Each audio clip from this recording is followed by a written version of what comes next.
Chapter 987. Alip then went to the Walla army's main tent and met with Chief Yeshen. Chief, the beginning city's walls are high and sturdy.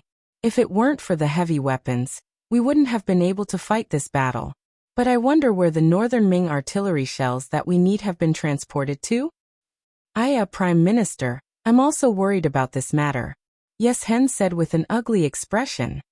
According to General Teng Shu's previous report, they should have arrived at the barracks yesterday. However, due to the rain, they might have arrived a day or two later. But it doesn't matter. Now that the rain has stopped and I've sent out a team to receive them, the shells should arrive at the barracks soon. When that time comes, I'll inform you immediately. How about that? Seeing Yeshen's words, Alip couldn't force him anymore. He could only nod. All right, since that's the case, I'll wait here for your good news. Haha, there will definitely be good news, Yeshen said confidently. But soon, news came that the cavalry had gone to receive them. However, even after rushing to the foot of Saihan Mountain, they still didn't see anyone. That's impossible. When the news was reported to the main tent, Yeshen's eyes flashed with worry, but he would never admit it. You must have gone the wrong way and missed General Teng Shu. How about this? Send more people to search. Search inch by inch. Don't let go of any suspicious places. After many years of leading troops, Yeshen knew very well what it meant to have an accident on the battlefield. However, Teng Shu had 10,000 cavalrymen with him. How could he disappear without a trace? There must be a problem somewhere. The facts soon proved Yeshen's guess. After the scouts received the order, they searched carefully and found that the soil at the foot of Saihan Mountain was very loose. With suspicion, they dug up the soil and revealed the corpses of the 10,000 cavalry soldiers. The news was quickly reported to Yeshen. He was shocked and asked someone to invite Alip to discuss the matter. After all, the other party had sacrificed 20,000 war horses. An explanation had to be given. After Prime Minister Alip received the news, he quickly came to Yeshen's main tent. As soon as he entered, he lost his usual calmness and asked anxiously, "Chief, what happened? I heard that General Teng Shu and the others are in danger?" "Yes." Yeshen lowered his head. His face was heavy with anger. "What's going on? We spent 20,000 war horses to exchange for those shells." Alip saw Yeshen admit everything and questioned him. This time, he had been waiting for these cannons to be used as an emergency. Now that he was told that there were no more, what was he supposed to do next? Seeing that Apu wanted to condemn him, he raised his head and said with a displeased expression, "Prime Minister, please remember, not only did we lose 10,000 horses, we also lost 10,000 cavalrymen. In terms of losses, our losses are much greater than yours." When Yeshen got angry, Alip realized that there was something wrong with his attitude. His tone softened a lot. "Yes, I deeply sympathize with your heavy losses. But what's going on? No matter what, there needs to be an explanation.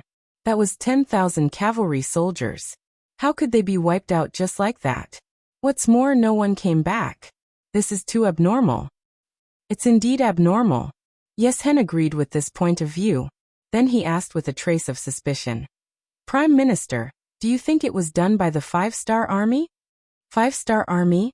Alip was stunned at first.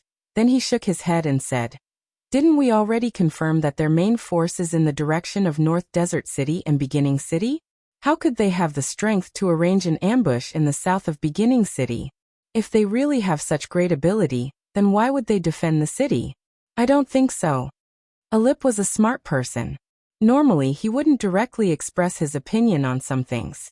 But as long as he understood the situation in front of him, he could see that the 5-Star Army was already weakened. They didn't have the strength to fight back. He wasn't the only one who thought this. Yeshen also had the same idea. It's just that he couldn't think of any other reason, so he just casually probed. When he heard Alip's answer, he nodded and said, "Yes, the 5-Star Army shouldn't have the strength to do so. Although the 10,000 cavalry soldiers led by Teng Shu weren't the most elite force, they weren't just for show. To kill all of them without leaving a single one alive, it would take several times the number of soldiers. The 5-Star Army doesn't have the strength to do so." After eliminating the possibility of the 5-Star Army committing the crime, Alip and Yeshen separately thought of another force, which was the Baiming army. Comparatively speaking, Saihan Mountain wasn't far from Tulu City. They had also heard that the 200,000 reinforcements of the Baiming army had arrived from the capital. Could it be that they suddenly attacked and killed Ting Shu and the others? Although they were allies now, when there was a conflict of interests, anything could happen. That was 10,000 Walla cavalry with 10,000 warhorses. In addition, there were so many artillery shells. It wouldn't be strange for them to do anything. As the saying goes, there are no eternal enemies or friends, only eternal interests. For the sake of interests, who could say for sure what the Baiming army would do? Just when the two smart people had their suspicions, but they still lacked evidence. The scout who had gone to investigate the corpses had returned with the evidence they wanted. It was a small number of Baiming army uniforms found in the graves. But because the enemy was afraid of leaving evidence behind, they had set the bodies on fire. Even the corpses were in tatters, and it was impossible to see how they had died. Even the Baiming army uniforms were in the hands of the Walla cavalry, leaving behind some evidence and hope.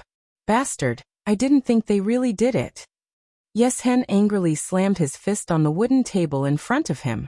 He had already guessed before, and now that there was evidence, he no longer doubted it. Alip was also angry.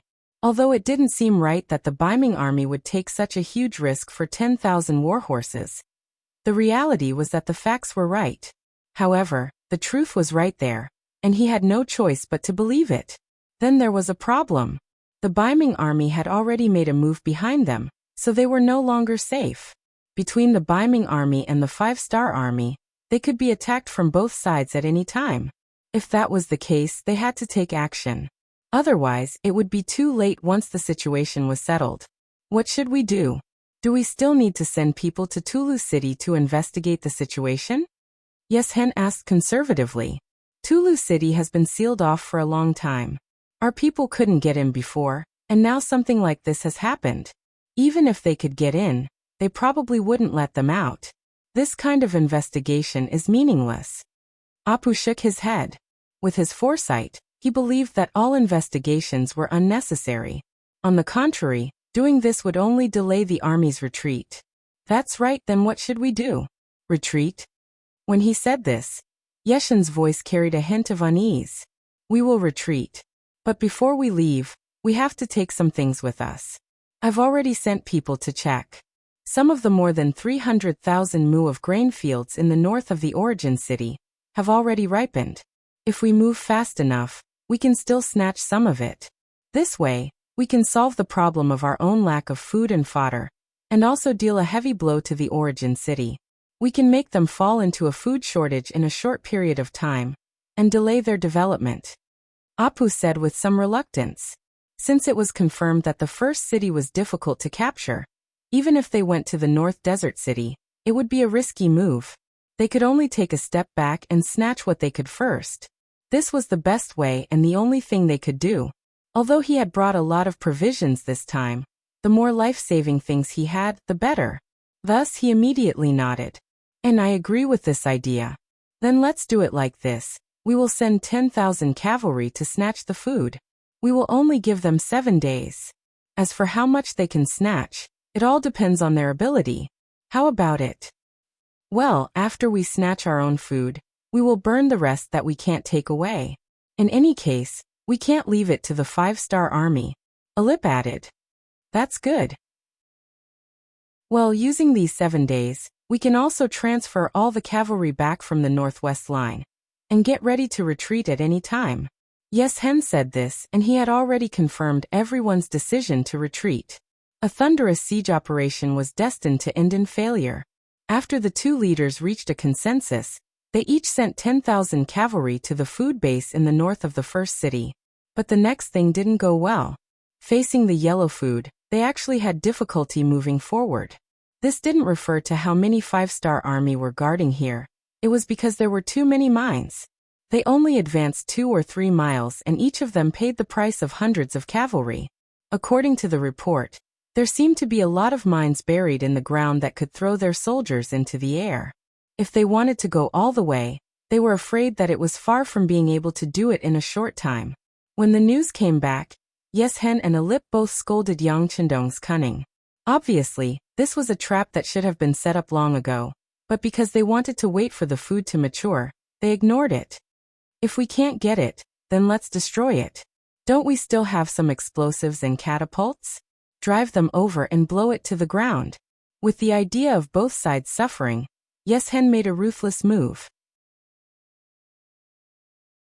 Chapter 988. This kind of thankless work, if it was in the past, Aper would never do it.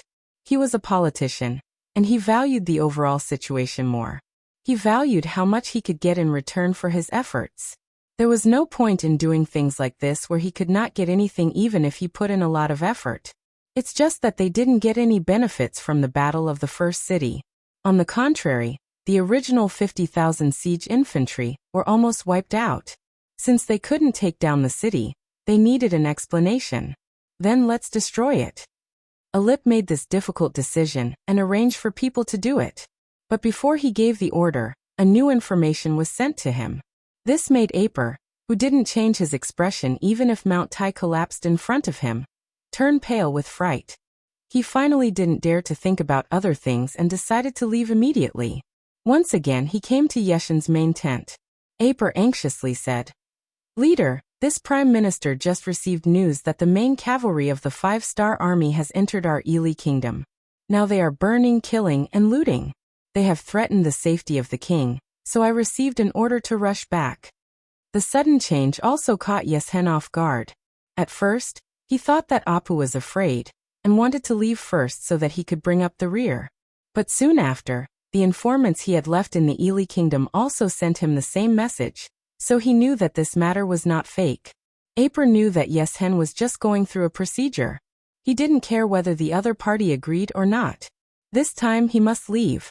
Therefore, after meeting with Yi Xian, he turned around and left to make arrangements for the army's retreat. As for other things, of course, he didn't have the heart to care about them. In order to hurry back, he even threw away some shield carts and ladders. For Aper, less than 5,000 of the 50,000 infantry were basically wiped out, so there was no need to take these things away.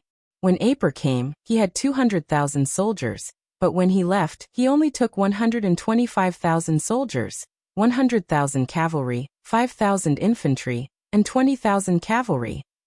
In addition to the 45,000 infantry that were destroyed in the siege of the first city, he and Keegan lost nearly 30,000 cavalry. In this battle, not only did he not get any benefits, but he also lost so many soldiers. It could be called a failure. Aper left very quickly. He was so worried about the safety of the king and his base that it only took him a day and a half to order a retreat. His departure made Yeshen's Wara army a lone army. Although it was said to be a lone army, they still had about 135,000 cavalrymen under their command. Of the 30,000 cavalrymen who attacked Mabe, 25,000 were killed. Tung Shu's 10,000 cavalrymen who returned from Sanbuchuan were completely annihilated. First, he relied on the fact that his subordinates were all cavalrymen, and that his base in the Hatao region had not been attacked by the northern Ming army, so he was more relaxed than Ali Pu. He even didn't forget to bombard first. Since he was going to leave, he had to leave something behind. Otherwise it would be a big loss. Under Yeshen's order, the 5,000 cavalry dismounted and became infantry. They pushed the heavy catapults and rushed out of the first city. He wanted to do this under the eyes of First City. He wanted to disgust Yang Chendong. The movements outside the city were updated every hour and sent to Yang Chendong. When he heard that Aper had led the Ili army to retreat, and Yes-hen stubbornly wanted to take his grain fields, he had the urge to immediately send troops. Speaking of which, after a month and 8 days of defensive battles, batch after batch of veterans were recruited into the new Second Army. The new Second Army had basically taken shape under the preparations of the commander. It had the 1st Cavalry Division, the 2nd Cavalry Division, the 3rd Cavalry Division, and the Infantry Division, a total of more than 33,000 people. In addition, there were nearly 20,000 people in the new Second Army's main force, as well as the 1st Cavalry Division and the Tatar Division outside the North City. Now he had more than 60,000 soldiers in his hands. If he launched a counterattack with all his strength, he had some confidence in winning. However, it could only be said that he had confidence, and the chances of winning were not very high. Furthermore, the cavalry that he had brought with him were all elite troops that had fought alongside him for many years. The remaining 135,000 men were already twice the number of his own men. If he were to attack recklessly before they were fully prepared, it was very likely that both sides would suffer losses. Either they didn't fight, or they had to fight and win. This was Yang Chendong's thinking. As for the more than 300,000 mu of grain fields outside the North City that needed time to prepare, it was necessary. Compared to these material things, Yang Chendong valued the lives of the soldiers more. Come, immediately send a message to Division Commander Xian Honghai in North Desert City. Ask him to bring all the cavalry that he can to the first city to provide assistance. This time, I want to inflict a heavy blow on the Walla army, and let them know how stupid it is to choose our 5-star army as an opponent. Yang Chendong's eyes flashed with a strong fighting spirit. He wanted to establish the myth that the first city was invincible through this battle. He wanted to completely solve the security problem of the first city through this battle, and also dispel other people's thoughts of attacking the city. After the telegram was sent out, Division Commander Xian Honghai in North Desert City, while mobilizing the cavalry in his hands, informed the leaders of the big tribes near North Desert City that it was time to fight a smooth battle. Those who wanted to take advantage of the situation could join in. In the last battle, when they were dealing with Tuatuabuhua, they successfully created an elite 1st Cavalry Division among the elites. At the same time, the small tribes of North Desert City that were weaker were dealt a devastating blow. Now there were not many independent tribes left near North Desert City. Usually, everyone lived in harmony. Division Commander Xian Honghai was very self-respecting. Whenever something happened, he would discuss it with everyone, so he also had a good relationship with people here. This time, he took the initiative to stand up and said that if there was any merit, he could share it with everyone. If there were benefits, everyone could take it together. How could anyone not respond? At that moment, under the leadership of Xian Honghai, more than 6,000 men and horses were gathered. Including the Mabe division, there was a total of 20,000 cavalrymen. After receiving the news, they marched straight to the direction of Shur City the next afternoon. At this moment, Yeshen did not know about this. He just arranged for people to keep an eye on the outside of Tulu City. He was only worried about the 200,000 reinforcements of the Baiming army. As long as these people did not come out, he could still dominate the first city and do whatever he wanted. What Yeshen wanted to do now was to bombard hundreds of thousands of mu of grain fields. Even though he didn't have a lot of gunpowder in his hands, and the range of his explosion was limited, he still stubbornly did it. In his view, this was him waving a knife to cut his own inner demon. Since he was defeated in the Battle of Baiming 6 years ago, Yang Chendong had become a demon in Yeshen's heart that could not be removed. Now that he finally had a chance to wipe away the shame, how could he let it go? Moreover, he had surrounded the first city for more than a month, which proved that the Duke of Loyalty was not omnipotent and could not be defeated. As long as he found the right way, he could also make the other party become honest. In this battle, Yeshen even thought that if the first city was not too sturdy, he would have been able to defeat Yang Chendong this time. With this thought, Yeshen did not leave immediately. Instead, he waited to bombard the grain fields and let Yang Chendong know what it meant to be helpless before leaving. He thought that he was showing off, but he did not know that he was standing on the edge of a cliff. The first city and Mabe city were thousands of miles apart. Xian Honghai led 20,000 cavalrymen and traveled day and night. In less than 3 days, they arrived at Wanda City, which was north of the first city. There they met up with the world's best cavalry division and the Tatar division. They were only given a night's rest. Early the next morning, nearly 40,000 cavalrymen led the division and headed straight for the Walla encampment in the direction of the first city. At this moment, Yeshen was still busy bombarding the fertile fields. All the trebuchets were set up yesterday and officially started this morning. At this moment, Yeshen's eyes flashed with a crazy light.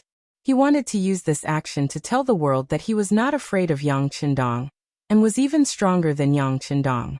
At the same time, which was the morning of this day, the 6 100mm mortars of the logistics division in the first city were being tested in the central square of the city, which attracted the attention and curiosity of countless people. This was the first time that many people had seen this pure iron weapon in front of them. To them, the northern Ming army's red barbarian cannons were already very advanced, not to mention the cannons that were many times more advanced than the red barbarian cannons, which could hit targets more than 10 li away. The 100mm mortars of the 6 Gates Regiment were placed in the square, surrounded by soldiers from the logistics division who were responsible for maintaining law and order. There were many people standing in the distance. They wanted to see how this thing spat out fire, and how it killed the enemy. As one of Yang Chendong's servants, Yang Si had learned from Yang Chendong professionally and systematically. It could be said that he was an artillery expert. This time, the matter of firing the cannons was naturally handed over to him. After finalizing the ruler, the scouts had already accurately marked the coordinates of the Walla cavalry's encampment. This time, they aimed at the enemy's main camp. Once the cannons were fired, it would mark the beginning of the all-out counterattack. At 9 o'clock in the morning, at this moment, the sky was covered with dark clouds again, indicating that a heavy rain was coming. Yang Chendong sat in the corridor of a courtyard in the Yang residence. He looked up at the sky and sighed softly. This is a heavy rain. Perhaps this heavy rain can wash away the coldness and cruelty of war. Chapter 989. Lightning flashed and thunder rumbled in the sky, giving people a very oppressive and gloomy feeling. At this moment, the 6 cannons had been calibrated. In order to deal the greatest damage to the enemy and destroy the enemy cavalry's will to resist, Yang Si chose to fire 3 shots in a row from the nearest 6 li to the nearest 12 li. In other words, in this 6-kilometer-long Walla army camp, the 6 cannons had to fire 3 shots in a row in a short period of time. That was 18 shots in a row. Without any preparation, one could imagine how much damage and shock this cannon fire would bring to people. Ready, fire. Seeing that the time was up and everything was ready, Yang Si suddenly dropped the red flag in his hand. Then the 6 cannons let out a loud roar. 6 shots were fired out of the barrels and flew out of the city. In the square, the people didn't disperse because of the heavy rain. They still opened their eyes wide and looked at the light and roar caused by the cannons. Outside the beginning city, the Walla cavalry was less than 3 kilometers away from the city wall. They seemed to want to use this method to suppress the 5-star army and show their strength. At this moment, the front line had undoubtedly become the focal point of the cannons. First there was a whistling sound, followed by a boom. After a loud explosion, a deep crater appeared. The 2 tents in the crater were instantly turned into ashes. The other tents on the side were also affected. There were different degrees of damage and casualties. The attack officially began.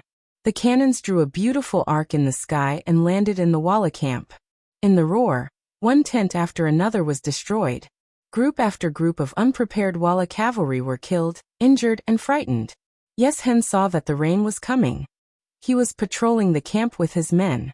He wanted to see if there were any tents that were not set up properly, and if there were any stable doors that were not closed properly. It was precisely this action that saved his life. In the blink of an eye, the main tent he was in was blasted to the ground. Soon after, a giant crater appeared. Under the precise measurement of a ruler, the dozen or so personal guards and his concubine in the tent all disappeared from this world. Yes Hen looked back. His eyes were wide open and his face was full of disbelief. At this moment, the scene that had been hidden in his heart appeared again. The siege that had lasted for more than a month had made him forget how powerful the firearms in his opponent's hands were. At this moment, all the memories flooded into his mind, and at this moment, fear appeared in his eyes. Boom, boom, boom. The cannons fired one after another. In a short 2 minutes, 18 cannons were fired. If the cannons only caused damage to the Walla cavalry, it would only cause hundreds of deaths and thousands of injuries. For a cavalry team of nearly 140,000 people, this damage was nothing. The effect of injuring people was limited. The main purpose was to destroy their morale. Under the 18 cannonballs, the Walla cavalry became dizzy and disoriented, striking fear into their hearts. The originally high morale in their hearts was completely destroyed. At this moment, the loud bugle call sounded. Then more than 70,000 five-star army began their crazy counterattack. They seemed to have appeared out of thin air, and suddenly appeared in all directions of the Walla army camp. Unknowingly, the 4 outer city gates of the beginning city were opened. Too many cavalry warriors poured out from there. In the entire army in the beginning city, except for the infantry division of the new Second Army that continued to stay on the city walls, the other cavalry teams had all come out. They were like locusts that wreaked havoc. In a very short time, they arrived at the periphery of the Walla army camp and carried out a crazy massacre. Among these attacking armies, the 1st Cavalry Division's attack was the fiercest. At least a quarter of them had followed Tuachuo Buhuacan before. For example, the 3rd commander, Hubo was deeply indebted to Tuachuo Buhuacan. Now that their enemy was right in front of them, they went all out. The combat power of the 1st Cavalry Division was already very terrifying. Now that they had gone all out, it was imaginable how desperate it would be. Wherever they went, the Walla cavalry was overturned and covered in blood. The Tatar division was right behind the 1st Heavenly Cavalry Division. After such a long period of hard work and sacrifice, the Tatar division had become an existence that represented a powerful force. They appeared like a flood, following closely behind the 1st Heavenly Cavalry Division. Hundreds of arrow formations were formed as they killed their way into the Walla cavalry formation, dealing heavy damage to the enemy.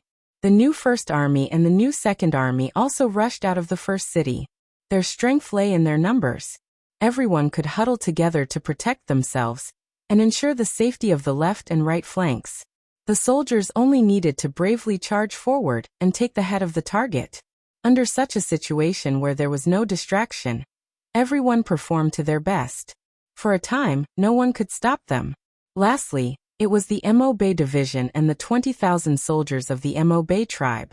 Relatively speaking, their strength was the weakest, especially the Mo Bay tribe's cavalry. They were used to fighting alone, and did not know what it meant to work together. If it was a normal day, with their strength, facing the Walla cavalry, even if they had more people, it would be difficult for them to gain any advantage. But today was completely different. They were following behind the main force of the 5-star army, and they were going for a surprise attack. Like this, where they were not in a formation, as long as they were not isolated, they would not be in any danger. In such an environment, it also allowed them to better display their strength and try their best to kill those Walla soldiers who had been beaten until they were dizzy and disoriented. It was not true to say that they were utterly defeated. The explosions of the cannonballs had indeed caused the Walla cavalry to panic. However, when the shrill sound of the bugle horn signaled the arrival of a large army, the Walla cavalry displayed their outstanding military qualities. Many of the cavalry rushed to the stables to find their own war horses. They picked up their own sabers and charged towards the 5-star army in the distance. This was the strength of the Walla cavalry. Perhaps they were used to sneak into the camp often. Once they found that the enemy suddenly appeared, they did not need to do anything at all. These cavalrymen could resist based on their experience. At one time, there were even several incidents where they killed the enemy and returned. But this time, they were facing an army that was just as good as the Walla cavalry. It was impossible for them to turn defeat into victory. It was just a matter of how much they could lose. Yeshin's main tent was completely destroyed by the artillery. He was stunned for a while until his subordinates, Hile and Mutuo, came to his side to ask for instructions. Only then did Yeshen regain his senses, and his eyes were filled with anger. Report the situation. Lord Leader, according to the reports from the scouts of the various camps, the 5-star army has at least 70 to 80,000 people. They are currently attacking our camp from different directions. Although our cavalry warriors are valiantly resisting, the enemy's attack is too fierce and too sudden. Right now, some of the outer camps have already been occupied. General Hile was originally in charge of the safety of the entire camp, so he did not need to prepare anything when he reported this. The outer camps have already been occupied. Also, you said that the 5-star army has 70,000 to 80,000 people. How is that possible? Where did they get so many cavalrymen? If they have this kind of strength, why do they only focus on defending the city? After Yeshen heard the detailed report, his face was filled with disbelief. Before the war, He and Apu had done some research. The 5-star army was just a new army in the grasslands. There were around 30,000 people. There was also the famous 1st Cavalry Division that had a few thousand people. Even if they included the 20,000 people guarding Mo Bay City, they only had around 50,000 people. Moreover, Apu was in a hurry to leave because it was confirmed that someone had gone to Ely to cause trouble. It should be the 5-star army's doing. Since they had already divided their forces to Ely, how could they still have so many troops left here? And the number of people far exceeded the data he investigated? Chief, do you think the 5-star army recruited a large number of people in the beginning city? You know that there are more than 500,000 people in the beginning city, and they are all gathered together. It is not difficult to select tens of thousands or even more adult men from here. He had already thought about this question in his heart. Seeing that the time was right, he spoke out his guess. Yes, it should be like this. They must want to make a huge formation to force us to retreat. In this way, the crisis of the beginning city can be resolved. Another warrior, Mutu, agreed with Hilei's idea and said aloud. Yeshin's eyes flashed with a thoughtful look. After about 2 seconds, he nodded. Okay, then let's test the strength of the other party. Mutu, I will leave this matter to you. General Hilei, you have to pay attention to the situation of the battalions at all times. If there is any danger, you have to send troops to support in time. Since the 5-star army wants to use the commoners as an army to scare this chief, then let's have a good fight. I want to see who will be the winner in a fair and square battle, without using any schemes or tricks. Yes. Mutuar saluted and left excitedly. Since the last time he led 30,000 cavalry to attack Mo Bay City, and was defeated by the world's best cavalry division and the Tatar division, he felt that he could not raise his head in the army. Now that he had the opportunity to lead the army again, of course he would cherish it and perform well. Chapter 990. Hilei didn't leave, but was stopped by Yes Hen. Go make some calculations and have our elites retreat. If things don't work out, we need to leave the battlefield as quickly as possible. Do you understand? Leader, do you mean that we might lose this battle? Hilei carefully worded his words. There's a saying in the art of war, it's not wrong to think about defeat before planning for victory, Yes Hen said cunningly. He didn't understand much of the 36 stratagems, but he completely understood the last stratagem, retreat. He could even use it in battle. He had a feeling that Yang Qindong wouldn't do such a thing if he didn't have a certain chance of winning. It was necessary to prepare beforehand.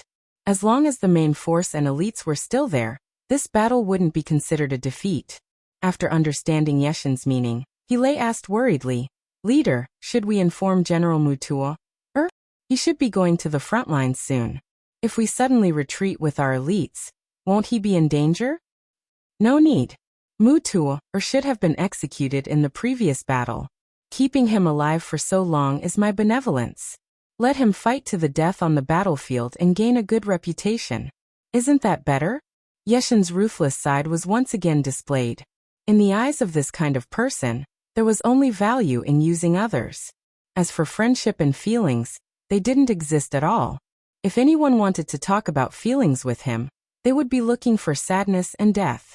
After Hilei heard this, his heart skipped a beat. While he was on guard, his expression didn't change as he said, Yes, leader. This subordinate understands. How would Mutuar know about this? He, who had left excitedly, was now leading his army forward. This time he had to perform well to make up for his previous mistakes. If everything was as the chief and Hilei thought, then the 5-star army should be made up of commoners in disguise. If that was the case, they would not be a match for him at all. His chance to make a contribution had come. As expected of one of the 4 great generals, once Mutuo entered the battlefield, he launched fierce attacks again and again. And he was facing the Mo Bay army and Mo Bay army that had arrived last. Relatively speaking, they were also the weakest group. When the strongest met the stronger, the result was naturally obvious. Although Xi and Honghai commanded well, and filled in the gaps in time, the soldiers under him lacked the ability to fight together. Before the battle, they could still have a good formation, but once the battle started, They all became scattered sand. They could only fight for themselves, and it was difficult to form any cooperation. Facing the fierce Walla cavalry, they could only retreat.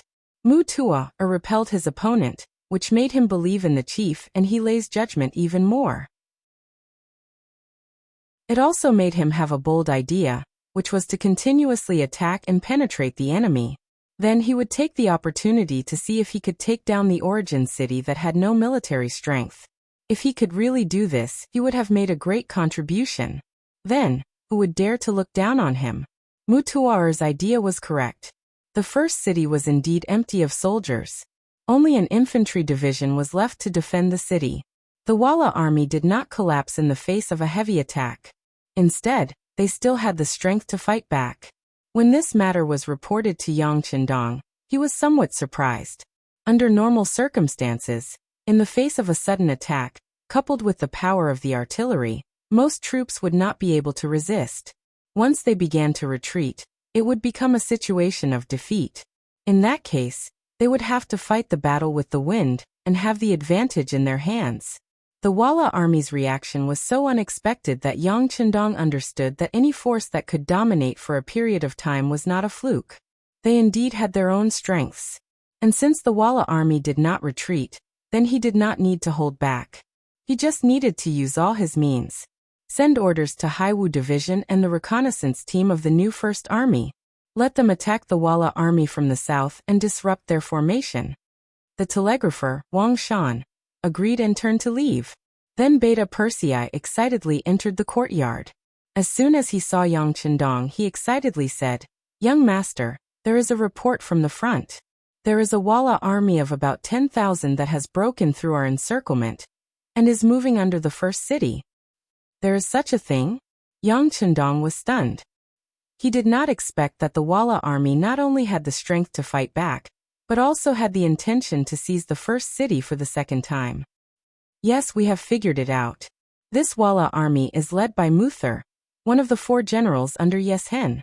The direction he chose to attack is the Mo Bay Division and the Mo Bay Tribal Coalition. Young master, you know that their combat power is mediocre. If they fight some easy battles, they can achieve good results, but when facing a strong army, it is not enough. Beta Persei reported everything he knew. Just as Beta Persei finished speaking, there was a sudden rumble of thunder in the sky. The heavy rain that had been brewing for a long time was about to fall. Yang Qindong looked up at the sky and then looked at Beta Persei. "Do you mean to take the army out and destroy the Walla army?" "Yes, young master, but I don't know if it's possible." The light in Beta Persei's eyes betrayed the excitement in his heart. As a man, and a hot-blooded man, if there was a chance to gallop on the battlefield, of course he would not refuse. Instead, he would fight for it. Beta Persei's strength was not weak.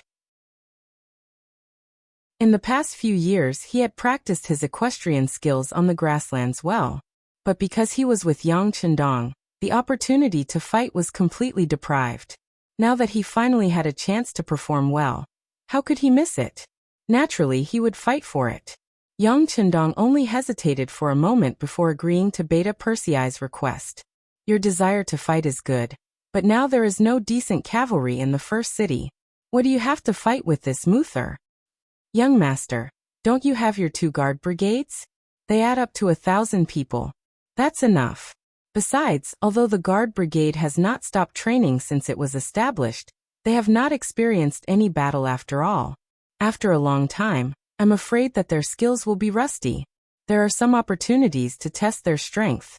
Isn't it the best of both worlds?" Beta Persei opened his mouth and found a good reason for himself. The 2 guard brigades had a total of about 1,000 people. This was also Yang Qindong's last defense force, but at the same time, it was also the strongest defense force. Those who could enter the guard brigade not only had to have a clean background, but their skills were also excellent. In the eyes of many people, being able to enter the guard brigade was a glorious existence. The difficulty was even many times more difficult than entering the cold front and the 1st Cavalry Division. Every member had to be carefully selected by Yang Heir and the 2 captains before they could join the team. However, there was a problem, and that was that no matter how many connections you pulled, you still wouldn't be able to get what you wanted. These people were also highly skilled. It was not an exaggeration to say that even the 1st Cavalry Division could not be their opponent in a battle of 1,000 people. This was why Beta Persei had confidence in the 2 guard brigades, and why he dared to make the decision to fight thousands of people. Yang Chendong usually trained with the guard brigade, so he was naturally aware of their strength. Since Beta Persei was pleading like this, and considering that the guard brigade indeed lacked joint combat experience, this might be an opportunity. He finally nodded. Okay, I can agree to your request, but young master also has a condition. Young master, please speak. Beta Persei took a step forward excitedly, his face full of eagerness. I agree to let you send troops, but young master, I also want to go with you. How about it? Yang Chendong also wanted to see the scene of the Walla cavalry charging with 10,000 people.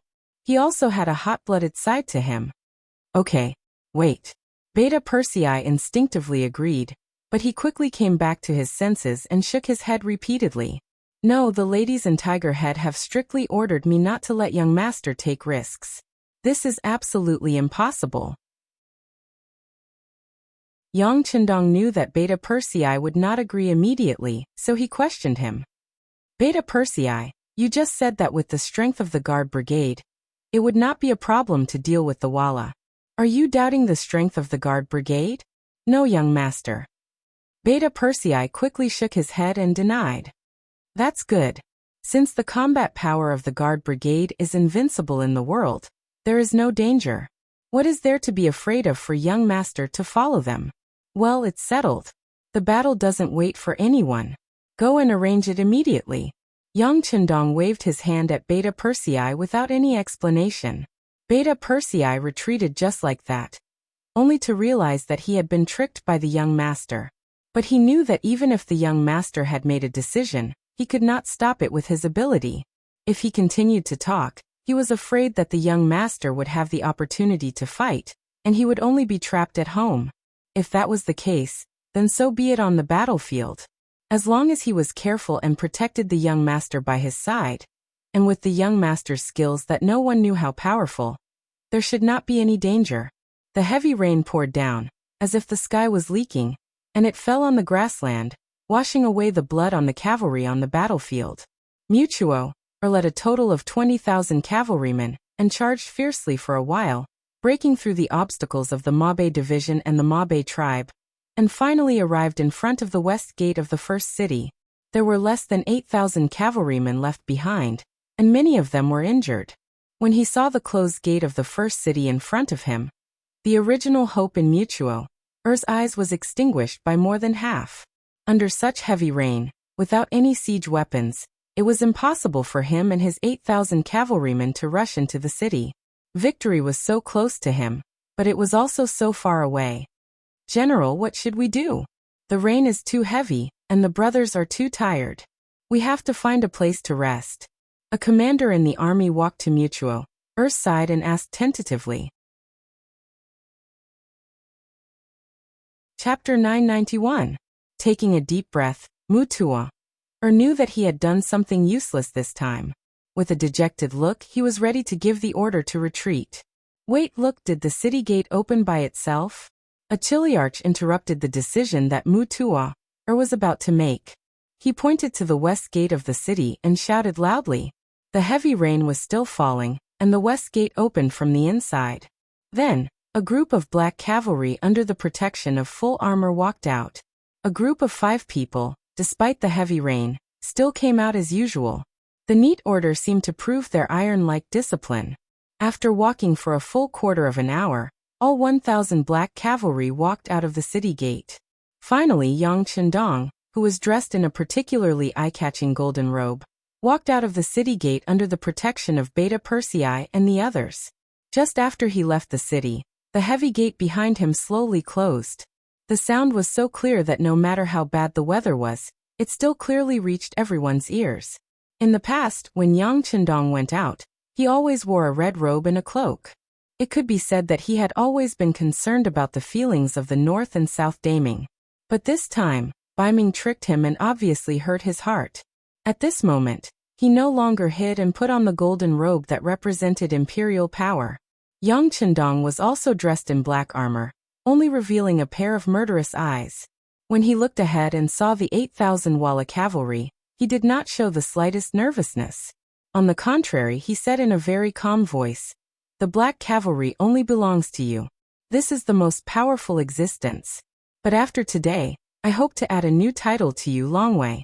The young master hopes that none of you will fall behind, and can become a member of the new Longwei. Next, use the steel sword in your hand to prove your strength." Longwei, Longwei, Longwei. 8,000 black cavalry made the same sound.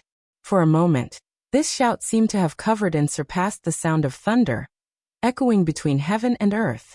Seeing that the young master had raised everyone's morale to the extreme with just a few words, Beta Persei knew that it was time to launch an attack. At that moment, he pulled out his steel sword and pointed it forward, shouting loudly, "Brothers, it's time to prove our strength. Let's go." Charge. 1,000 black knights rushed out amidst the battle cries. Even Yang Chendong, who was in the group, did the same. He pulled the reins of the white dragon with one hand, and held the shining steel sword with the other. He exerted force in his legs and rushed forward. Kill. Mutua. Er's eyes also flickered with intense killing intent. If one looked closely, one could see the unconcealable excitement and agitation. Originally, he thought that he would have to return empty-handed this time. Unexpectedly, this loyal duke of the great Ming dynasty rushed out on his own. When he first saw the flag of the god of war, he thought that his eyes were playing tricks on him. However, when he saw that the person wearing the golden battle robe should be the god of war in the eyes of others, and the god of war in the eyes of leader Yes Hen, he knew that his chance to make a great contribution had come. Using his frenzied roar to vent his emotions, Mutro urged his horse forward, leading the 8,000 cavalrymen behind him to encircle the 1,000 black cavalry like a swarm of locusts, looking as though they were about to swallow them whole. Facing an enemy 8 times their number, the 1,000 black knights were not afraid at all. On the contrary, they were filled with endless killing intent and excitement. They had the best individual qualities and the strongest armor to protect themselves. Even their war horses were fully protected. Most importantly, the steel swords in their hands were the latest products. It was said that a very rare material was added to them, allowing them to achieve the effect of cutting through iron like mud. However, these steel swords had never appeared before and no one knew about it. Even during training and experiments, they had only cut their own war horses. Now they finally had the chance to experiment on the enemy, who would be courteous and fall behind. Fighting alongside the 6th young master was the proudest thing in their lives. At this moment, all the soldiers gave it their all so that they could continuously kill the enemy and show off their might. At the same time, they could also become the first batch of members of Longwei. The 1,000 black knights carried an incomparable sense of pride. They wore impenetrable armor and held indestructible sharp swords. They rode on their war horses and raised their swords. The intense killing intent emitted from their bodies seemed to make the rain between heaven and earth tremble. The rain seemed to not dare to touch their bodies. Kill. Dao Xiao, as the leader of the second guard team, rushed to the forefront. As the tip of the arrow formation at the front, it was as if there was no one in front of him. He fiercely stabbed towards the Walla cavalry in front of him. The steel swords were constantly waved in midair. Wherever they went, the Walla cavalry soldiers who were close to Dao Xiao were all stunned. They had all discovered an unimaginable fact. That was, whenever their scimitars or sabers collided with the steel swords, they would be broken. Even though the cavalry was terrifying, the impact was even more terrifying. However, when the cavalry soldiers lost their weapons, they were like wolves without sharp teeth. The threat they brought to people was relatively small. Dao Xiao's victory was just the beginning. In the following period of time, as the Black Knights continued to attack, more and more enemies' sabers were cut in half. When many of the Walla cavalry soldiers reacted and wanted to avoid the sabers of the Black Knights, they sadly discovered that the sabers in their hands could not penetrate the black armor. They could not achieve the effect of killing or even injuring the enemy. On the contrary, when the steel swords in the hands of the Black Knights were no longer obstructed by the sabers, when they slashed the bodies of the Black Knights, it was a life. Unless it was necessary, in the eyes of the Black Knights, There were only dead people. There were no captives. After Dao Xiao quickly dug deep into the Walla cavalry, the leader of the first guard team, Qiu Vi, also quickly engaged in battle with the Walla cavalry. In the following period of time, countless lives fell in front of them. In terms of combat strength, equipment, quality, and combat strength, no one was a match for the Black Knights. It had been a long time since the Black Knights participated in a proper battle. For a time, many people only remembered that there was a very powerful 1st Cavalry Division on the grasslands, but forgot that there was a Black Knights that was even more powerful than them. And this battle was the time to verify and continue their legend. On the West Gate Tower of the beginning city, although the rain was still pouring, there were more and more soldiers and people standing on top of it. They rushed over after hearing the news that the Heaven Khan was going to attack personally. They wanted to see the Heaven Khan's glory. The facts did not disappoint them. Although it seemed that the military strength of the two sides was obviously not equal, with 1,000 against 8,000. If such a thing was told to anyone, they would probably arbitrarily choose the winning side. However, it happened to the Heaven Khan. This person who constantly created miracles seemed to be very normal for him to win. He was originally a messenger sent by the longevity heaven to the grasslands. Anyone who made an enemy of him was equivalent to provoking the gods. It was only a matter of time before they were punished. Look, the person wearing the golden god of war is the Heaven Khan. Look, the Heaven Khan is moving. Heavens, the way he wields his saber is so perfect. Obviously, the person who shouted this must be the grassland woman. The difference in their living environment made them more cheerful and more proactive. The Heaven Khan had already rushed into the enemy camp. His golden battle robe was so dazzling that it attracted the attention of countless Walla cavalry. It was just that on top of the city walls, no one was worried about Yang Qindong. It was as if in their eyes, no one in this world could defeat the Heaven Khan. Therefore, no one felt that the Heaven Khan was cruel when he kept waving his saber, causing blood and limbs to splatter everywhere. Even some of the more timid girls on the city gate tower could only see the Heavenly Khan's imposing figure and clean movements. Yang Qindong had indeed killed his way into the enemy camp. He was covered in black armor from head to toe, so he was not afraid of any opponent at all. In this kind of battle that was close to a one-sided massacre, he had to show enough bravery and let the world sing about it. He had to make those who worshipped him worship him even more, and those who did not worship him before become his admirers. At Yang Qindong's current position, his every move represented a political significance. He was not a person who liked to kill, but at this moment, he had to show enough courage and drive to kill. This would play a very positive role in his future rule here. Beta Persei and the others followed closely beside Yang Qindong, and at the same time, they kept waving their sabers. The enemies who rushed over died under their feet, and the enemies who rushed over were chopped to death in front of them. They were invincible all the way. That's Yang Qindong. Kill him, and our names will go down in history. Kill him, and we will make a great contribution. Mu Tuo saw Yang Qindong from afar, and then shouted. His eyes were bloodshot, representing the excitement in his heart at the moment. This was Yang Qindong. How many people hated him to the bone and wished for him to die immediately? Unfortunately, most of those who had such thoughts and put it into action had become a pile of bones. Now that an opportunity had been thrown in front of him, there was no way Mu Tuo would not seize it. Mu Tuo widened his eyes and slapped his warhorse with all his might. At this moment he waved his saber and approached Yang Qindong. At this moment, he could even see the miraculous martial art in front of him. He seemed to see the scene of his legend being sung by tens of thousands of people in the grasslands. Get lost! A loud roar interrupted Mu Tuo's fantasy. It was Beta Persei's saber, to repel and kill anyone who wanted to approach the young master from both sides. Chapter 992. Mu Tuo was naturally different from ordinary cavalry. Seeing the blade coming at him, he dodged nimbly. The steel blade brushed past his shoulder and disappeared in a flash. With a sneer in his eyes, he did something that he would regret for the rest of his life. He swung his blade at Beta Persei's body. The speed of the blade was so fast that the Shadow Knight protecting Beta Persei did not have time to block it.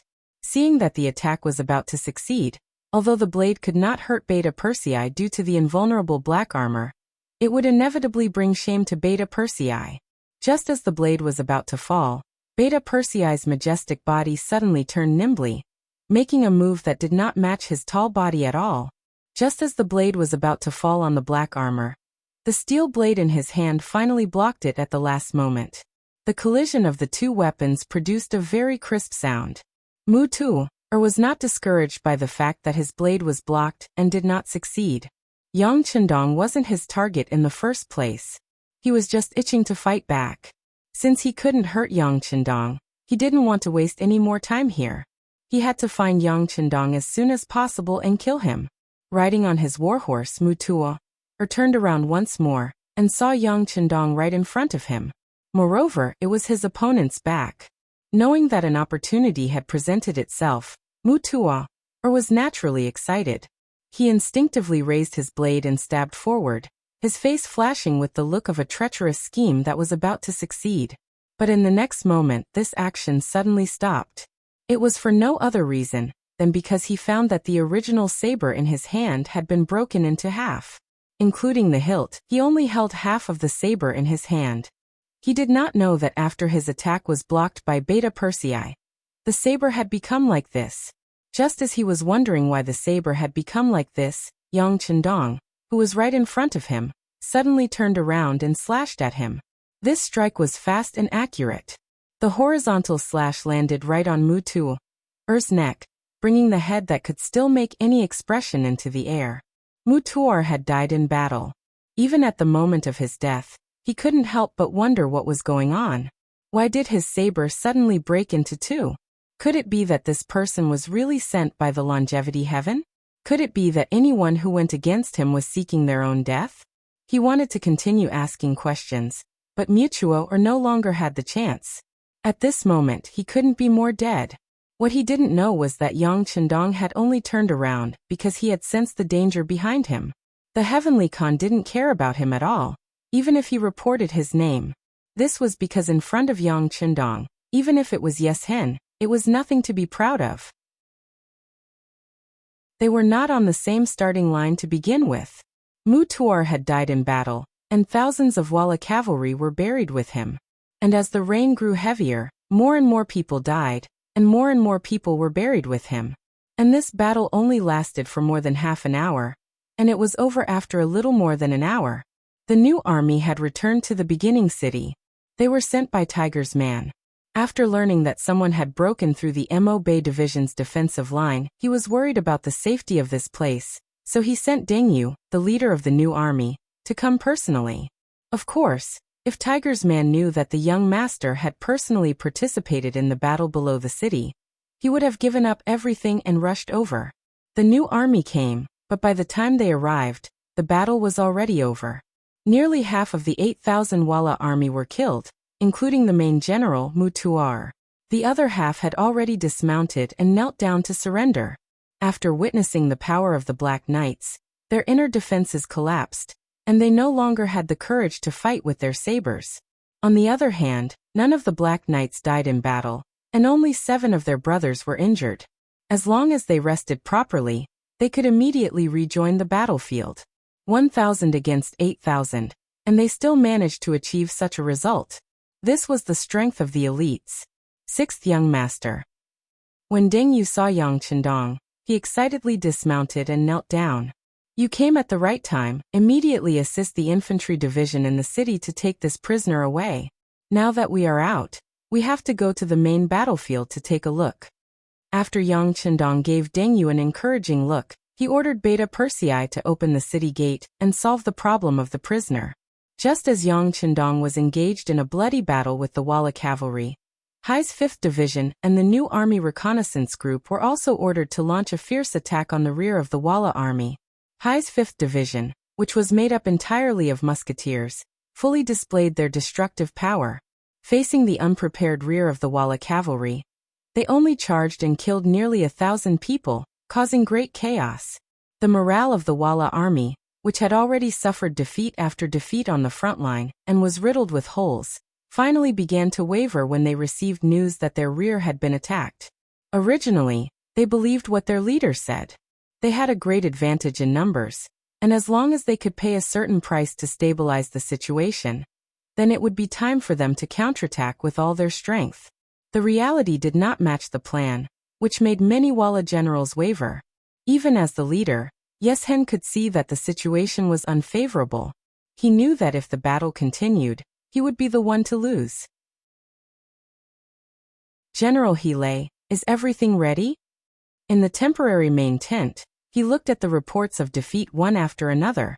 He had already lost the news of a decisive battle with Yang Chundong, and had completely given up on the idea of a decisive battle.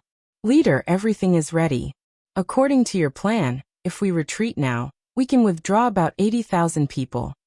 Hele, who was already prepared, said aloud. Good, notify everyone. When the sky turns dark and the rain stops, we will retreat. As for those who are not on the retreat list, we can order them to launch a counterattack now. We must create an illusion that we are determined to fight to the death. This will help us maintain a safe distance between both sides. Yeshen's voice was calm, but the exhaustion on his face and even the trace of fear in his heart had already betrayed him. Once the order was given, the Walla army's counterattack began. It was as if they didn't care about their lives. The counterattack of tens of thousands of soldiers increased the pressure on the advancing 5-star corps, causing several armies to have no choice but to retreat and fight in groups. Other than the 1st Cavalry Division, which had already split into 5 units, most of the 5-star army on the battlefield had already gathered together. Retreat. Yeshen, who received the report from the scout, immediately gave the order. When the sky turned dark, the Tile army that had been charging forward courageously suddenly retreated like a receding tide. The generals of the 5-star army who were gathering their troops realized that they had been tricked. At this moment, it was already too late to give the order for the entire army to pursue. Yeshen gave the order to retreat. Following that, he sent out 5,000 cavalrymen to chase after the Lungwu division and the scouting group in order to prevent them from interfering with his retreat. In the end, he also sent out 5,000 cavalrymen to block the 1st Cavalry Division that was chasing after him. The original 80,000 retreating soldiers were reduced to 70,000 just like that. Under the cover of the night's rain, they quickly retreated from the battlefield. It had to be said that the Walla cavalry's discipline was still very strong.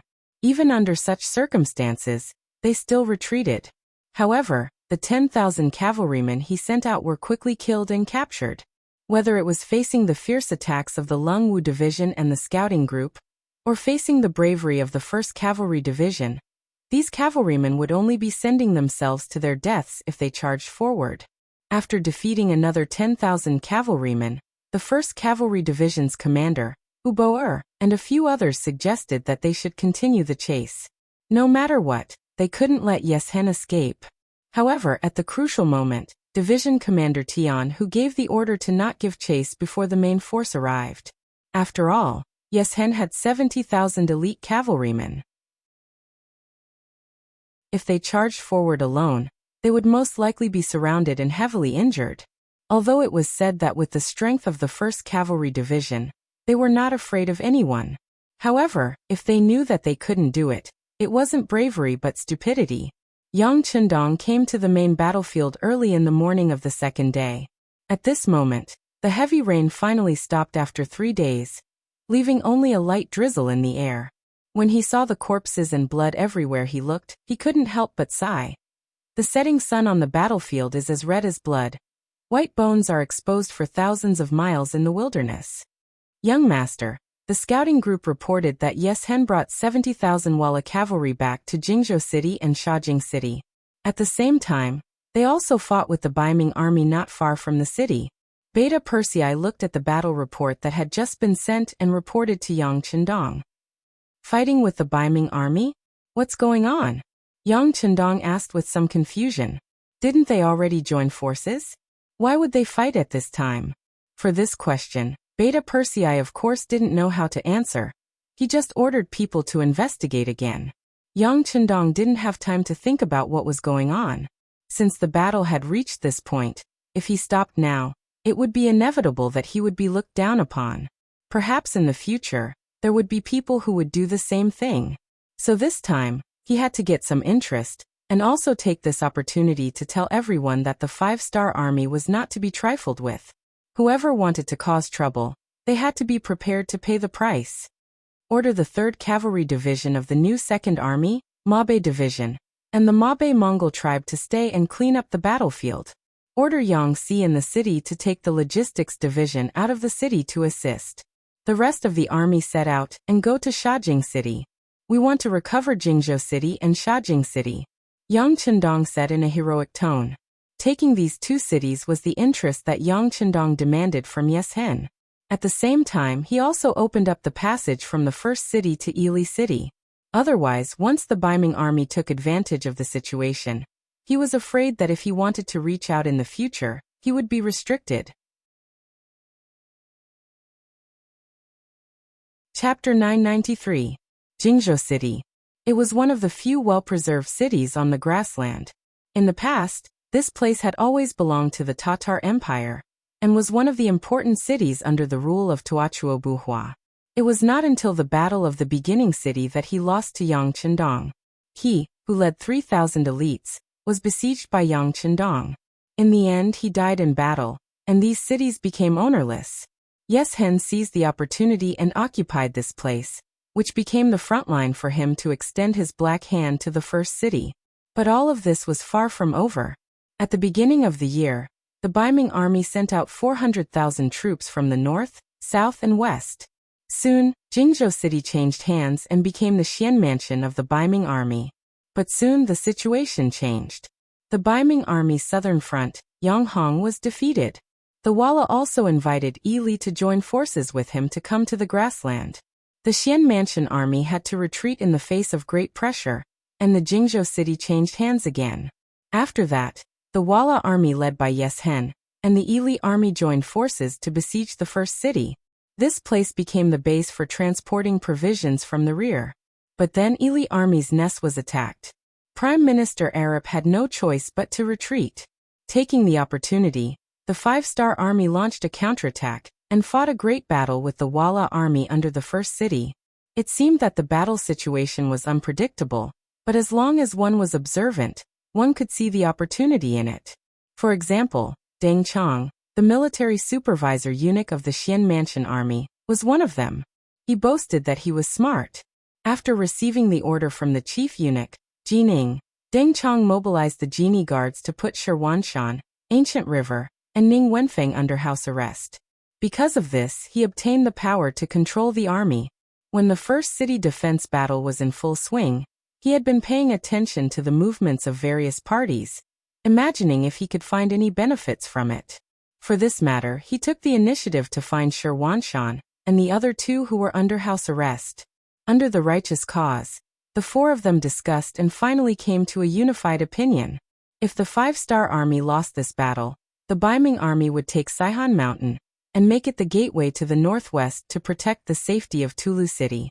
On the other hand, if the 5-star army won, they would think of a way to take Jingzhou City or Shajing City and regain control of the situation here. Now that they had a plan, all they had to do was wait for news from the front line. After sending countless scouts, the 5-star army, they finally came back to the first city defense army. Of course. Of this. SSSSSSS. Don't ask why. Don't ask what the reason is. Yang Chendong can give people this kind of feeling of confidence. Previously, Sherwanshan and the others were already puzzled by the fact that they only defended the beginning city without attacking. Logically speaking, with the strength of the 5-star army in this area, it was impossible for them to be so helpless.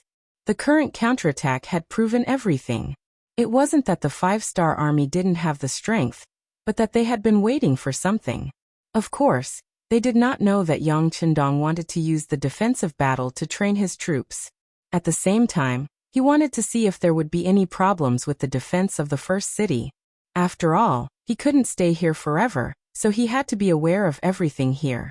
Regardless of Yang Chendong's thoughts, Deng Chong was more interested in his own opportunity. Since everyone said that the Walla army would be defeated, what he needed to do now was to attack and occupy Jingzhou City. Regarding Deng Chong's, Sherwanshan and the other 2 had the same opinion. According to them, The Walla army might be defeated, but after all, they had hundreds of thousands of cavalry. Even if they fought with the five-star army, they wouldn't be defeated in one battle. If they were to attack and occupy Jingzhou City now, it would still be very dangerous. It was better to wait and see. When the five-star army appeared, everyone would cooperate. The other party would attack Shajing City, and they would attack Jingzhou City. Sherwanshan and the other two's words belonged to the old cities. For Deng Chong, who wanted to make contributions, this was not in line with his interests. On the surface, Deng Chong agreed to Sherwanshan and the other two's request. However, after leaving the yamen of the three nobles, Deng Chong changed his mind. He decided to take a risk and take down Jingzhou City. Deng Chong's thinking was very simple. Once they could take Jingzhou City and station a certain number of soldiers there, even if the defeated Walla army was dissatisfied, they wouldn't waste time attacking the city. In this way, the great merit of taking Jingzhou City would be his alone. In this way, he would have a chance to return to the capital and enter the imperial palace.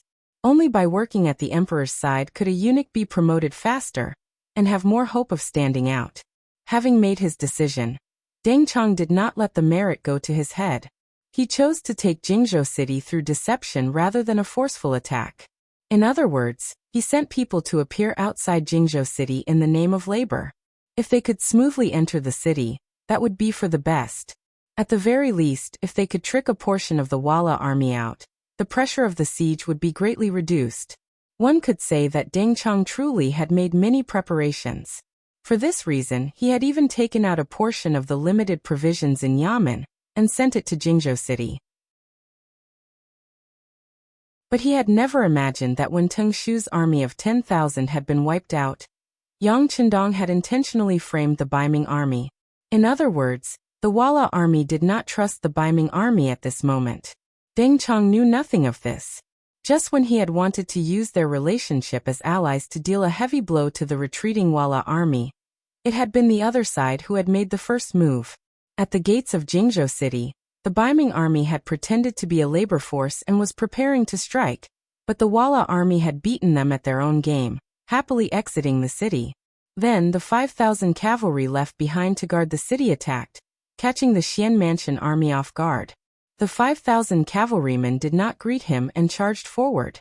It was only when their sabers landed on the Xuanfu soldiers' necks that Deng Chong realized that he had once again overestimated his opponent's credibility. It turned out that this was a heartless person, a race that could kick their friendship away like a ball and betray their allies. Before the Xian Mansion army could even take out their weapons, they were defenseless. Nearly 10,000 of them were killed by the 5,000 Walla cavalry, and countless more were injured. Deng Chong, who had not only failed to complete his mission, but also suffered heavy losses, was very angry. He quickly transferred 30,000 cavalry from Sambuchuan City. He did not believe that the Walla army with only 5,000 could do anything. It was at this time that even more unfavorable news came. The Vara army had retreated after the battle with the five-star army, and their main force of 70,000 had retreated back to the Shajing region. Their vanguard had coincidentally clashed with the 30,000 cavalry he had sent. Needless to say, the Xian Mansion soldiers were once again defeated due to their inferior numbers and combat strength. The 30,000 cavalrymen were not even able to display half of their battle prowess. After losing another few thousand cavalrymen, Deng Chong had no choice but to release Sherwanshan and the other two. However, in the face of such a disadvantageous situation, the only thing Commander Shi could do was to retreat into the city and prepare to defend the city. Sambuchuan City once again entered a defensive state, but this time, it was not the Walla army that surrounded the city, but the five-star army. Following closely behind was the five-star army that was truly here to pick the peaches. When the Walla army retreated to the Shajing region, Yang Chendong led the five-star army's main force of several tens of thousands to rush over. When Yes Hen led his troops into Jingzhou City, Yang Chendong rushed over. Following that, the Haiwu division took out the rocket launchers that they had brought along, and aimed at the Jingzhou City's north gate that seemed to be ready for battle. It was the same siege, but the difference in weapons meant that the outcome would be different. When the city gates opened, the 1st Cavalry Division rushed into the city, brandishing their blades, and began a merciless slaughter. They wanted to vent all their hatred towards Yeshen for killing Tuachuobuhua. Only Yeshen reacted quickly. When he heard that the North Gate had fallen in such a short period of time, he knew that the situation was not good. He left behind the original 5,000 cavalry to defend the city, and then led the 70,000 main force to retreat. Facing the full-force counterattack of the 5-star army, the Walla army's heart was unsteady, and they retreated step by step. Not only did they quickly lose Jingzhou City, they also lost the nearby Shajing City, and left the region like a stray dog. Yang Chendong knew the logic of not chasing a cornered enemy. Right now he was not ready to fight a decisive battle with the Walla army.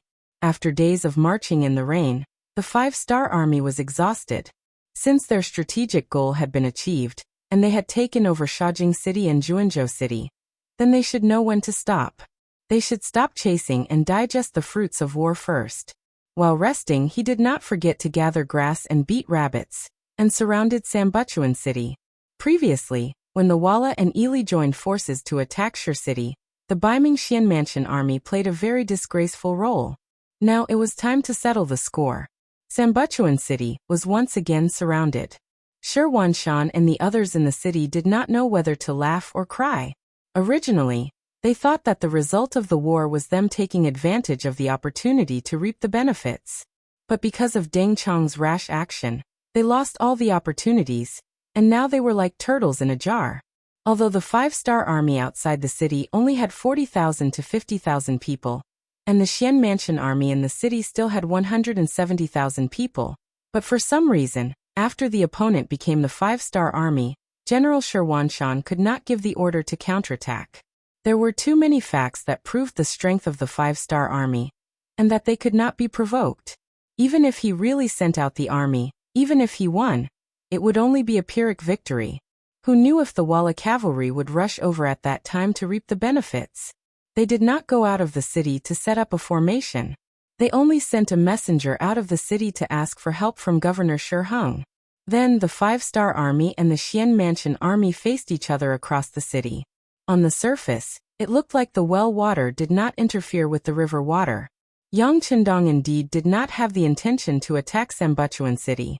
Otherwise he would not have given the other party a chance to ask for help. The reason why he did this was for his own big plan, so that he could smoothly ascend to the throne.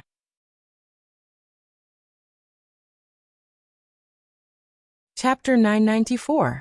In the temporary tent, Yang Chendong called for the commander of Haiwu Division, He Gong, in order to achieve his goal. Division Commander He, according to our intelligence, I'm afraid that it won't be long before the 200,000 reinforcements from northern Ming come to us. What I want you to do is to destroy the 100 cannons that they brought with them. Is there a problem? Facing Yang Chendong, He Gong excitedly replied.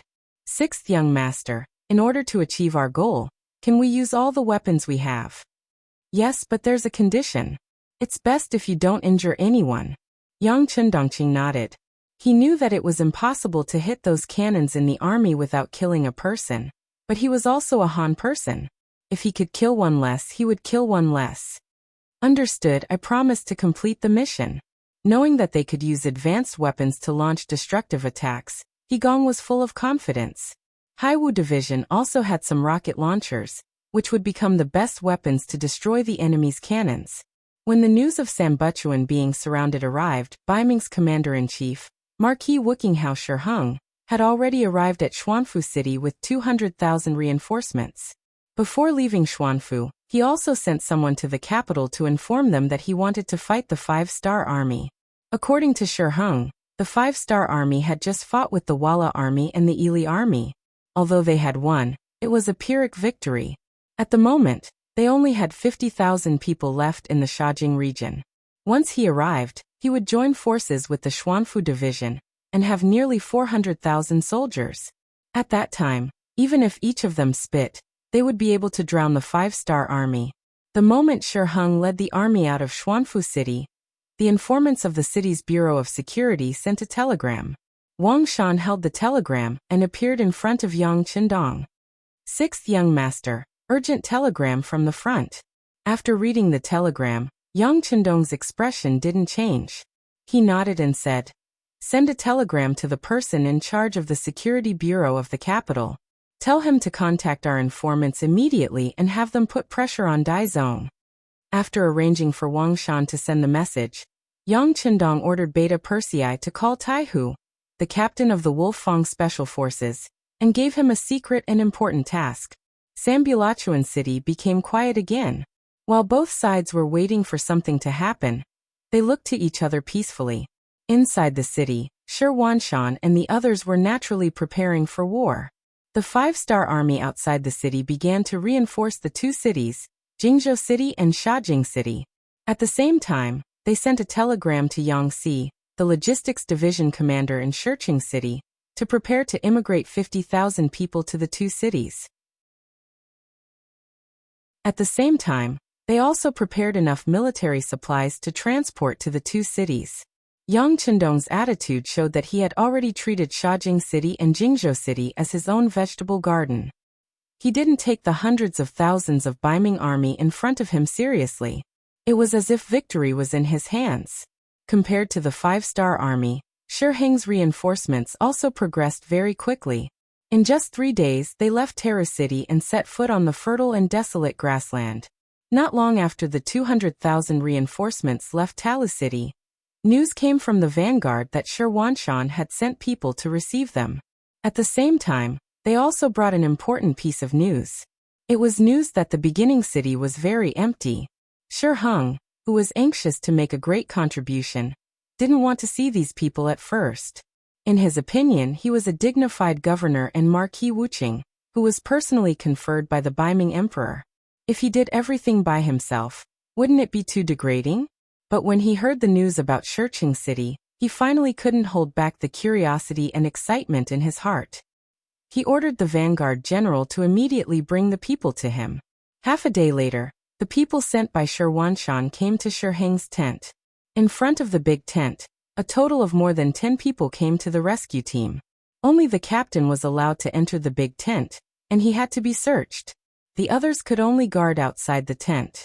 From this point alone, it could be seen that the security was very tight. In fact, inside the main tent, there were 8 elite bodyguards led by Shi Heng to protect them. These 8 people were all warriors, 1 in 100. In a face-to-face situation, 5 or 6 people couldn't get close to them. They were the masters among the masters. The leader, who was the captain of the rescue team, was allowed to enter the main tent. When he entered, he knelt on the ground with a look of fear and trepidation. When he kowtowed, he didn't even find the right direction. He just kowtowed to a place where there was no one around. This very rash action first caused the 9 people in the tent to be stunned. Then there was a burst of laughter. Obviously, everyone was so stimulated by the captain's action that they couldn't help laughing. The 8 bodyguards, who had their hands on their waist sabers, also relaxed their vigilance at this moment. How could such a cowardly person carry out an assassination? In the burst of laughter, Shi Heng, who was sitting on the high seat, shouted to the person kneeling below, "Marquis is here. Tell me, what is your name? What is your position? And what are you here for?" "Oh." After hearing Shi Heng's voice, the person dared to raise his head and take a look. When he saw where Shi Heng was, he quickly lowered his head again. Then he slowly got up and bowed his head to Shi Heng, saying, "In reply to Marquis, everyone calls me Little Huzi. I am a centurion by Commander Shi's side. This time, I am here on orders from Commander Shi to tell Marquis a shocking news." Shi Heng didn't have any doubts about Huzi's words. The other party was wearing the Baiming army's uniform and was so timid. Such a person couldn't be a spy sent by others. Therefore, Shi Heng nodded and said, "Shocking news? But I don't know what it is that is worthy of the word shocking." "Marquis," Commander Shi said that after more than a month of defense, the first city is already an arrow at the end of its flight. This time the first city is just an empty city. If Marquis can send troops there, you will definitely be able to settle it in one battle and make a great military achievement. When Huzi talked about the news, he was much more agile and seemed to be less nervous. Shi Heng listened to these words carefully and was not moved. He had already sent people to inquire about it. The first city's walls were high and strong. Even if it wasn't heavily guarded, As long as the city gate was heavily closed, it would be extremely difficult to take it down. Secondly, he didn't believe that Shan, who was from the same family as him, would be so kind. Wasn't he worried that the 5-star army would take down Sanbutuan City? Wasn't he worried about his own safety? A selfish person like Shiheng naturally wouldn't believe that he would put himself in danger for the sake of others. Therefore, when he heard Huzi's words, he just sneered and said, "Your commander sure is really kind. Does he want our army to attack the first city and attract the attention of the 5-star army, so that they can solve the siege?" No, Marquis is thinking too much. Commander Shi said that Sanbutuan City has long been prepared for defense. It will be very difficult for the 5-star army to take it down with their current strength. There's no need to worry about the safety there for the time being. On the other hand, if Marquis can take down the first city, it will be a great merit. As a support, my commander will also be honored. It will more or less reduce the loss of the army, and the sin of not taking the opportunity to take down Shajing City and Jingzhou City. I just hope that after Marquis takes down the first city, he can put in some good words for the Xian Mansion army in front of the emperor. Huzi also lowered his head and said these. Logically speaking, these words were still somewhat reasonable. This time, when they went to the grassland, the Datong army naturally didn't perform well. The Xian Mansion army wasn't any better. Even if they waited for Shiheng to bring reinforcements to solve the siege, they wouldn't get any credit. Since that was the case, it was better to take another path. For example, if they could take down the first city, it would definitely be a great merit. They could use their merits to make up for their mistakes and even be praised. After Shiheng understood the reason behind it, his expression became better. Well, your commander's idea is good. It's just that the first city's walls are so tall. How can it be so easy to take down? If it can't be done in a short period of time, and the main force of the 5-star army is attracted back, then wouldn't Marquis be attacked from two sides? That won't happen. My lord has already arranged spies in the first city. As long as the army arrives, the city gates will open from the inside. At that time, Marquis can lead the army in. I think with your 200,000 troops, once they enter the city, who can stop them? Huzi said repeatedly. Spy. Open the city gate? What's going on? At this moment, Shiheng was really excited. If there was really such an arrangement, then he really had hoped to take down the first city. If that was the case, then he would definitely make a great contribution. At that time, it would be easy for him to be conferred the title of Duke. Shiheng became excited, and Huzi also said with a look of fear and trepidation, "How could such a secret be known by a small character like me? But my commander has already written a secret letter. His life must be handed over to Marquis personally. The letter is here, please take a look." Unknowingly, a secret letter appeared in Huzi's hand. Then, taking this opportunity, he took a few steps forward and was about to come in front of Shiheng. "Stop right there." A bodyguard standing at the side sternly shouted. He stepped forward bravely and blocked in front of Huzi. As a guard, he naturally wouldn't let anyone get close to his master without the permission of the Marquis. Huzi, who was stopped, didn't show any anger. Instead, he said with a face of fear, "This is the commander's order. The letter must be handed over to Marquis personally." "It's okay.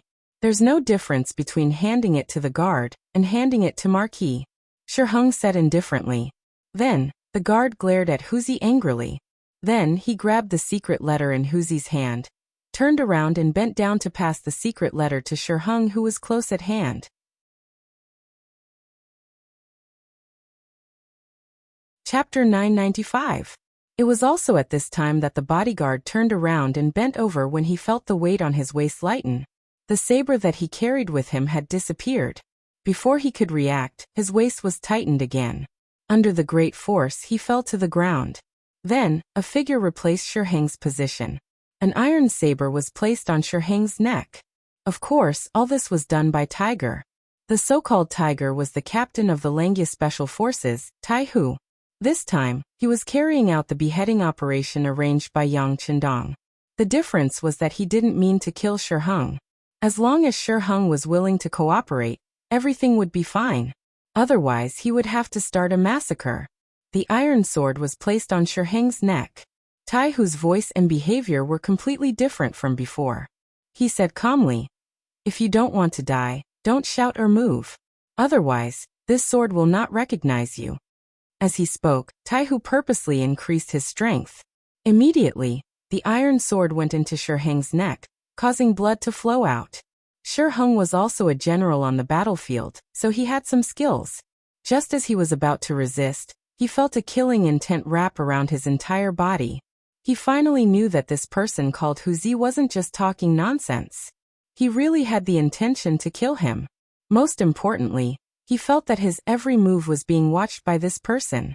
No matter what he did, the iron sword would cut his throat first. In order to survive, he had to be obedient. Sensing that Shiheng did not dare to struggle, Taihu let out a sigh of relief. He then said, "Tell your soldiers to retreat. At the same time, call in my brothers outside. Hurry up. If you're a bit slower, I'll kill you." I'll call. Shiheng struggled as he spoke. Then he said to one of the soldiers, "Quick, why aren't you following Hero Hu's instructions?" The 8 soldiers really wanted to take action. They believed that with their strength, they could definitely surround and kill this man called Tiger. However, they couldn't guarantee the safety of their general. At this moment, they could only listen to his orders and walk out of the tent. They let the dozen people that Taihu brought with him into the tent. Skinny Monkey, King Kong, Violent Ape, Silver Hand, Steel Leg and others quickly entered the main tent. When they saw that Taihu was holding Shiheng hostage, they all laughed heartlessly. Ironhead is Ironhead. He completed the task cleanly and beautifully. It's admirable. As soon as they entered the tent, they acted as casually as if they were entering their own backyard. First, they looked around, then came to Shiheng's side and surrounded him tightly. Although they were wearing the ordinary military uniform of the Northern Ming Army, King Kong and the others gave the 8 bodyguards a very dangerous feeling. Their movements seemed to be without order, but if you wanted to take the opportunity to make a move, you would find that they were on guard everywhere. This feeling told the 8 bodyguards that the dozen or so people who came in were experts among experts. Shiheng completely lost the hope of escaping when he fell into the hands of Taihu and the other members of the Lengya Special Forces. He could only be manipulated by them. "Shiheng, if you want to live, then cooperate with us. When the time comes, I can guarantee that I will spare your life. Otherwise, we'll fight to the death. It's just that we're just commoners, so if we die, we die. But Marquis Shur is different. There's still a bright future waiting for you. If you die like this, it's really a pity." Hearing Taihu's words, Shiheng's face darkened, but he had to answer. "Well, Marquis has fallen into your hands. Of course I'll accept it. But who are you and what are you doing here?" "I'm not afraid to tell you that we're the Lengya Special Forces under the command of the Duke of Zhongdan. Our mission is to behead senior officials like you." Taihu reported his identity. "The Duke of Zhongdan? You're the Duke of Zhongdan's subordinates? I'm Marquis Wuqing, who was conferred by the Emperor of Baiming. Aren't you afraid of the law by treating me like this? Aren't you afraid of being punished by the Emperor in the future?" After knowing the details of Taihu and others, Shiheng pretended to be very angry and roared. He wanted to gain the initiative by striking first and oppressing people with reason, but Taihu didn't take him seriously at all. "Well, if you want to live, you'd better not shout. We're just carrying out our mission. As for the punishment of the Emperor, it has nothing to do with us." Haha, Taitu is right. Even if the Emperor wants to punish us, he has to find us first. Ha ha ha. Skinny Monkey, who liked to bicker the most, laughed. His voice attracted the laughter of the other team members. This was like a scholar meeting a soldier. It was hard to reason with him. For the officials, the Emperor was a great existence. But for the ordinary people, it was too far away. Especially for Taihu and others, they listened to Yang Qindong. As for the Emperor of Baiming, who was he? He couldn't reason with them, and he couldn't beat them. Shiheng had to accept his fate and bow his head. He knew that if he wanted to live, he could only do as the other party asked. It's very simple. First, do 2 things. If you do them well, your life will be safe. Taihu saw that Shiheng wanted to bow his head, so he immediately said, "What are the 2 things?" Shiheng asked. "First, Immediately order the army to stop and set up camp. Second, write a letter to your emperor. Tell him that the 5-star army is too strong, and that you are not their match. Taihu told him the mission that Yang Chendong had given him. Shi Heng paused for a moment, then shook his head and said, "The army can stop. This is up to Marquis. But the matter of writing a memorial isn't that simple. We have a lot of soldiers, so there's no reason." "You want a reason? Don't worry, there will be one soon." "Yes, just wait for one night." Taihu seemed to have expected Shi Heng to say something, so he spoke at a steady pace. The main tent was thus controlled by Taihu and the others. What was worth mentioning was that the news of Shi Heng being threatened didn't spread. Perhaps it was because Marquis cared too much about his face. The 8 soldiers were ordered not to spread the news, so the matter was covered up. The 200,000 soldiers were originally ordered to quickly head to Sambuchuan City. However, the order suddenly changed and they were told to stay where they were. Many of the generals couldn't understand. However, no one dared to disobey the military order. They could only find a place to stop. At the same time, the 100 Baiming's newly built redcoat cannons also stopped. During the march, because these things were too heavy, they had been left behind. However, these things were very useful, so there were quite a few soldiers assigned to protect them. There were at least a few thousand people. It wasn't easy to kill their way through the heavy encirclement and get to the cannons. However, if they were to blow them up from afar, it would be much easier. Coincidentally, the order that Lung Wu received was to blow up these things. Since it was a mission given by the 6th young master, He Gong as the commander had to carry it out himself. He selected over 100 elite soldiers from Lung Wu and brought 4 rocket launchers to the Baiming army's encampment. 2 of the elite soldiers first knocked out 2 Baiming soldiers who were in charge of patrolling the night. After changing into their uniforms, they secretly placed a dozen or so bags of powerful explosives around the 100 red coat cannons. Then, under He Gong's command, the 4 rocket launchers shot out flames and blasted the bags of explosives. Flames rose into the sky and engulfed the red coat cannons. It was as if an earth dragon had been born. Shi Heng, who was resting on his desk, was shocked by the tremors. He sent out 2 soldiers to gather information. Soon, the news of all the red coat cannons being blown up came back. At this point, Shi Heng finally understood what Taihu's reason was. Sigh. With a sigh, Shi Heng started to write a memorial to the Daizong Emperor. The general content was that because the cannons were destroyed, there were no more powerful siege weapons. Also, considering that the leader of the 5-star army was the Duke of Loyal Ming, he didn't want to fight with them. Therefore, he asked the emperor to give the order to retreat. Baiming capital, Imperial Palace. The war in the northwest grassland had always affected Daizong Zhuqiyu's heart. When he heard that the 200,000 soldiers of Datong had been defeated, he cursed angrily. Then, when he heard that the Xuanfu army was also implicated and trapped in Sambuchuan City, he was so angry that he flipped over his desk. Fortunately, there was good news that Walla and Ili Kingdom were going to work together to attack the 5-star army. He suddenly felt like he was going to sit back and watch a fierce battle between tigers and dragons.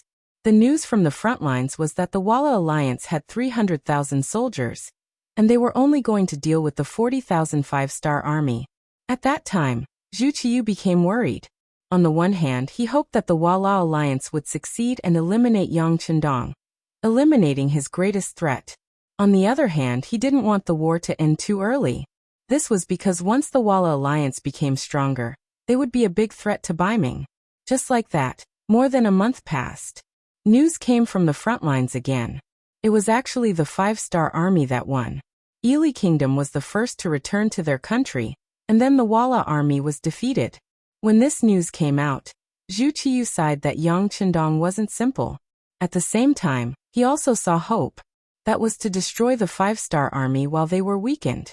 Not only would they be able to take down many important cities, but they would also be able to solve the problem in their hearts. Shi Heng set out with the army. Zhu Qiyu was always waiting for good news. Finally, the governor and Marquis Wu Qingho's memorial came. He hurriedly opened it and saw that the contents were completely different from what he had imagined. After about half a cup of tea's time, Zhu Qiyu suddenly stood up and kicked the new desk to the ground. Then he angrily shouted, "Trash, trash, a bunch of trash." This scene frightened the head eunuch Jining, who was serving at the side, so much so that she trembled with fear. It wasn't until he picked up Shi Heng's memorial from the ground that he understood why the emperor was so angry.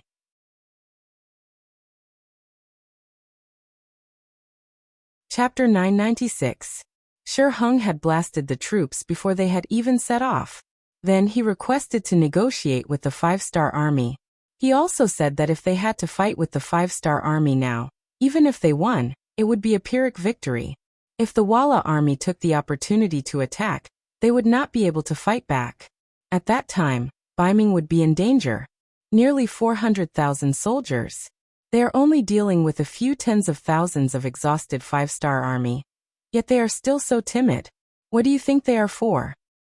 Zhu Qiyu condensed the anger in his heart into one sentence and asked Jining, who was standing beside him, "Your Majesty, should we send another general to replace Governor Shi?" Jining tried to suggest another method. "It's too late, it's too late. As long as the 5-star army is given enough time to rest and reorganize, they will be able to recover quickly. If that's the case, it will be like what Shi Heng said. Even if we defeat the 5-star army, it will be a Pyrrhic victory." Zhu Qiyu shook his head. Opportunities were often fleeting. Any waiting could cause them to miss the best opportunity. Now the opportunity was about to pass. He did not want to fight to the death with the 5-star army, just to defeat the 5-star army, and not have complete confidence in killing Yang Qindong. "Your Majesty, what should we do next?" Jining saw that the battle could not start and asked for a solution. Zhu Qiyu did not answer immediately. Instead, he hesitated for a long time before he slowly said, "Summon Su Yozhen." Su Yozhen had reported to Zhu Qiyu what she had seen and heard after she returned from Shi City. She also said that Yang Qindong was very grateful and looked forward to being conferred the title of Bugnam of Gojoseon by the emperor. For this reason, not only was he willing to provide nearly 200,000 Ming soldiers with provisions for free in Sambuchuan, he was also willing to invest 5 million to help Baiming build a banking system. Zhu Qiyu, who wanted to be strong, could not refuse such a request. When it came to building a bank, he had already planned to do so. Back then, his predecessor, the current emperor of the Southern Ming dynasty, Zhu Qizhen, also had the same idea. It was just that when he saw how powerful the Yang family's bank had become, he gave up on the idea of building his own bank. He thought that rather than building his own bank, he might as well take it for himself. Wouldn't that be better? However, reality was ever-changing.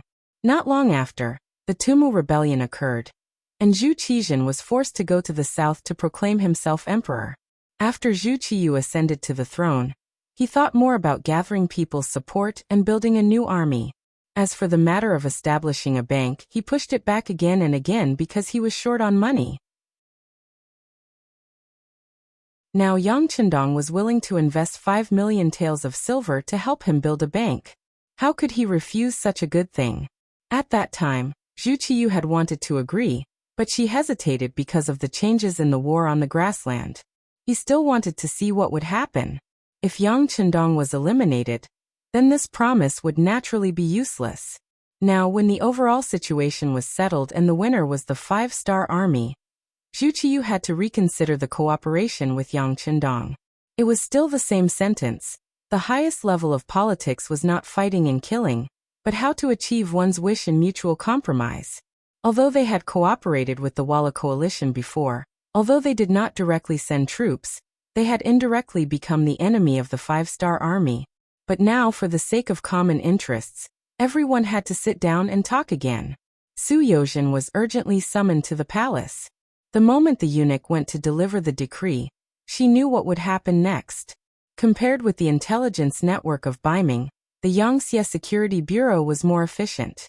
Thanks to them, Su Yozhen even knew the truth better than Zhu Qiyu. For example, the news that Marquis Wukinghouse Shi Heng had been controlled. After a trip to the first city, Su Yozhen's originally wavering thoughts became very firm. That was, she completely stood on the side of Yang Qindong. The matter of turning the Duke of Zhongdong into the Bugnam of Gojoseon became her proof of allegiance and a big gift to her master. In the main hall of the palace, Zhu Qiyu asked about the 5 million taels of silver. The focus was on when the silver could be taken out. Replying to Your Majesty, the result of the discussion between the Duke of Zhongdong and I in the first city is that as long as Your Majesty announces to the world that he is the king, the people of the Yang family bank in the capital will send people to the location we have chosen to decorate. Once the decoration is successful, the 5 million taels of silver will be put into our own bank. Su Yozhen answered clearly again. In fact, she had reported this matter more than once. She believed that the emperor urgently summoned her not to hear this answer again. Zhu Qiyu nodded silently and did not speak immediately. After a while he asked, "Can we carry out the decoration first? Minister Su, you also know that there are still a lot of preparations to be made for things like being crowned king. It is not something that can be done with an imperial decree." Yes, Your Majesty is right. I think the Duke of Zhongdong can also understand. Then everything will be done according to Your Majesty's wishes. Su Yozhen did not even hesitate to make a statement. Of course, others did not know that this was originally a problem that Yang Chendong had considered. In order to get the throne, he was willing to take the initiative to give in. Anyway, the silver had not entered the account, so he was not afraid of Dai Zong playing any tricks. Su Yozhen readily agreed, which made Zhu Qiyu's face reveal a very satisfied expression. He had already made the best decision for this matter. The so-called choosing a location and making preparations was just to get out of the situation. Only this could explain why Su Yozhen did not mention the imperial decree when she came back, and only brought it up now. Minister Su, do you have any suggestions for the construction of the bank? Or what does Minister Su think about the management rights in this area? In a good mood, Zhu Qiyu asked another question, as if he wanted to discuss it with Su Yozhen.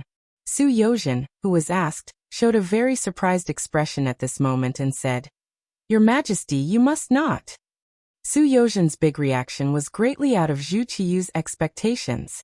"Minister Su, what do you mean?" "Your Majesty, the bank can only be managed by Your Majesty. It is like the Yang family bank belongs to Yang Chendong alone. How can you allow others to interfere?" Su Yozhen said in a firm tone. When these words were said, Zhu Qiyu's expression changed. "Minister Su means that the bank belongs to us?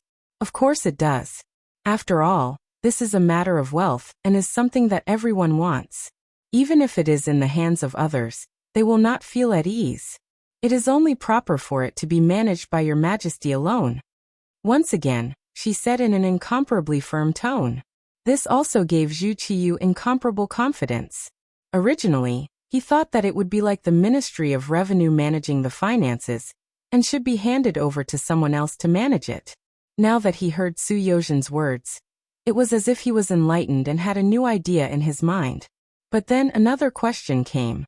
If the bank did not belong to the court and belonged to him, would other people have an opinion?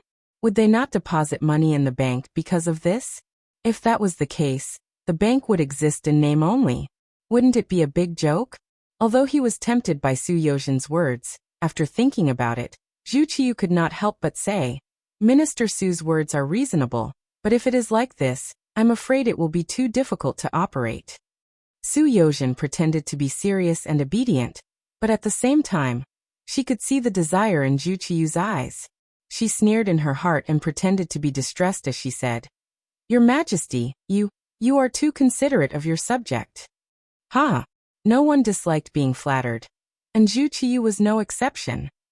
"But Your Majesty, forgive this subject for speaking bluntly, but you actually..." Su Yozhen did not have any intention of finishing her words. On the contrary, she revealed an expression of wanting to say something. Sensing that Su Yozhen had something to say, Zhu Qiyu said, "Minister Su, if you have something to say, just say it. We will pardon you." "Many thanks, Your Majesty. What this subject wants to say is that if you don't take the bank for yourself, it will be the same as harming Baiming." Su Yozhen acted as if she had no other choice. When he said this, Ji Ning, who had been standing to the side without speaking, immediately rebuked angrily, "Minister Su, how dare you?" "Wait, this is what we want Minister Su to say. Please continue." On the other hand, Zhu Qiyu gestured to Jining not to interrupt. Then he looked at Su Yozhen seriously. He really wanted to hear what this person had to say next, and how he was going to harm Bei Ming. Thank you, Your Majesty, for your forgiveness. Since it is like this subject will speak bluntly, Su Yozhen said gratefully. What we want to hear is Minister Su speak bluntly. Speak. Zhu Qiyu acted as if he knew how to accept people. Yes. With a forced expression, Su Yozhen opened her mouth and said, Your Majesty, you've always been very benevolent and considerate of your subjects. But do you know that if you give too much, not only will you not accept people's gratitude, it will instead be recognized as a habit? Over time, everyone will think that everything they are receiving now is deserved. Once the day comes when the court needs money and grain, how many people will take out their own money to support the court? When these words were spoken, Zhu Qiyu immediately thought of when he had first established the new army. When he needed money, almost everyone was trying to shirk it. In the end, he had no choice but to continuously borrow money from Yang Qindong. The feeling of a high and mighty emperor borrowing money from his subjects was naturally very unpleasant. When he faced Yang Qindong, he always felt that he lacked confidence. Was it all because he was too good to his subjects? Thinking of this, he asked in confusion, Are there really not many people in the court who are willing to work for us sincerely?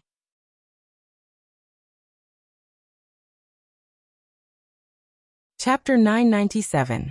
Yes, of course. If there are evil people, there are good people as well. Su Yozhen continued.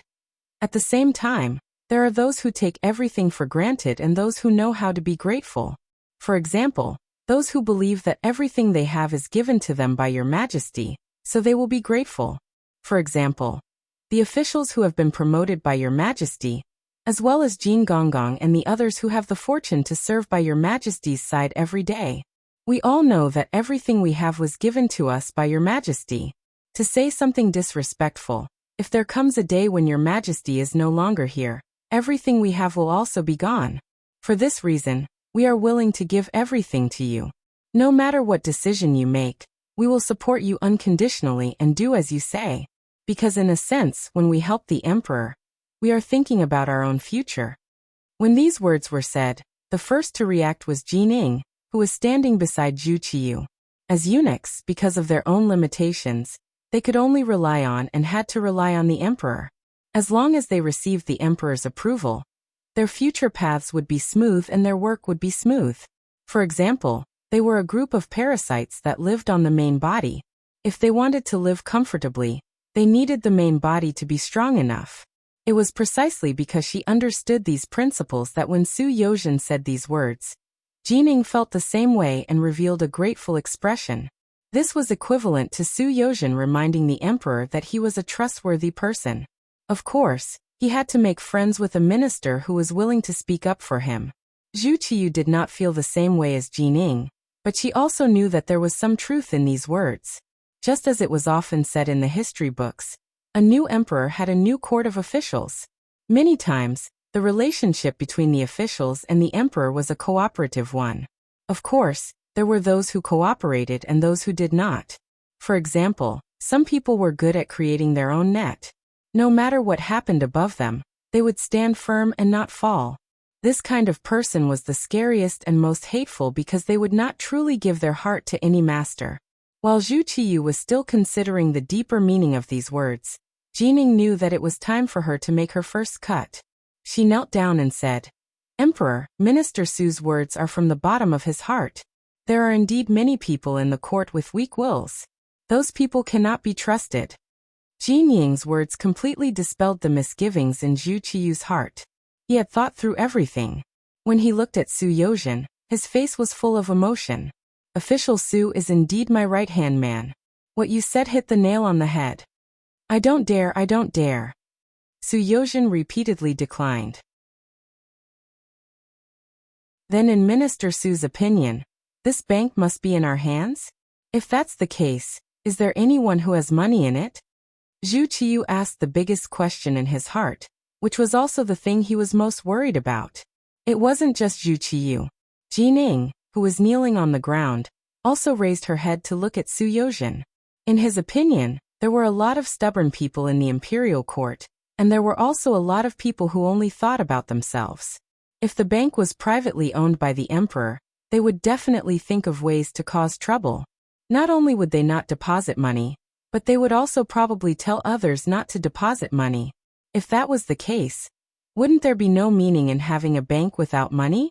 Su Yozhen, who had long been prepared for this, did not change his expression. His voice was still sonorous and powerful. Emperor, this is not difficult to solve. Just as I said earlier, Your Majesty is always thinking of your officials. But how many officials truly think of Your Majesty? I think that the establishment of this bank can be used as the best way to test the waters. How do you plan to test it? Zhu Qiyu asked urgently.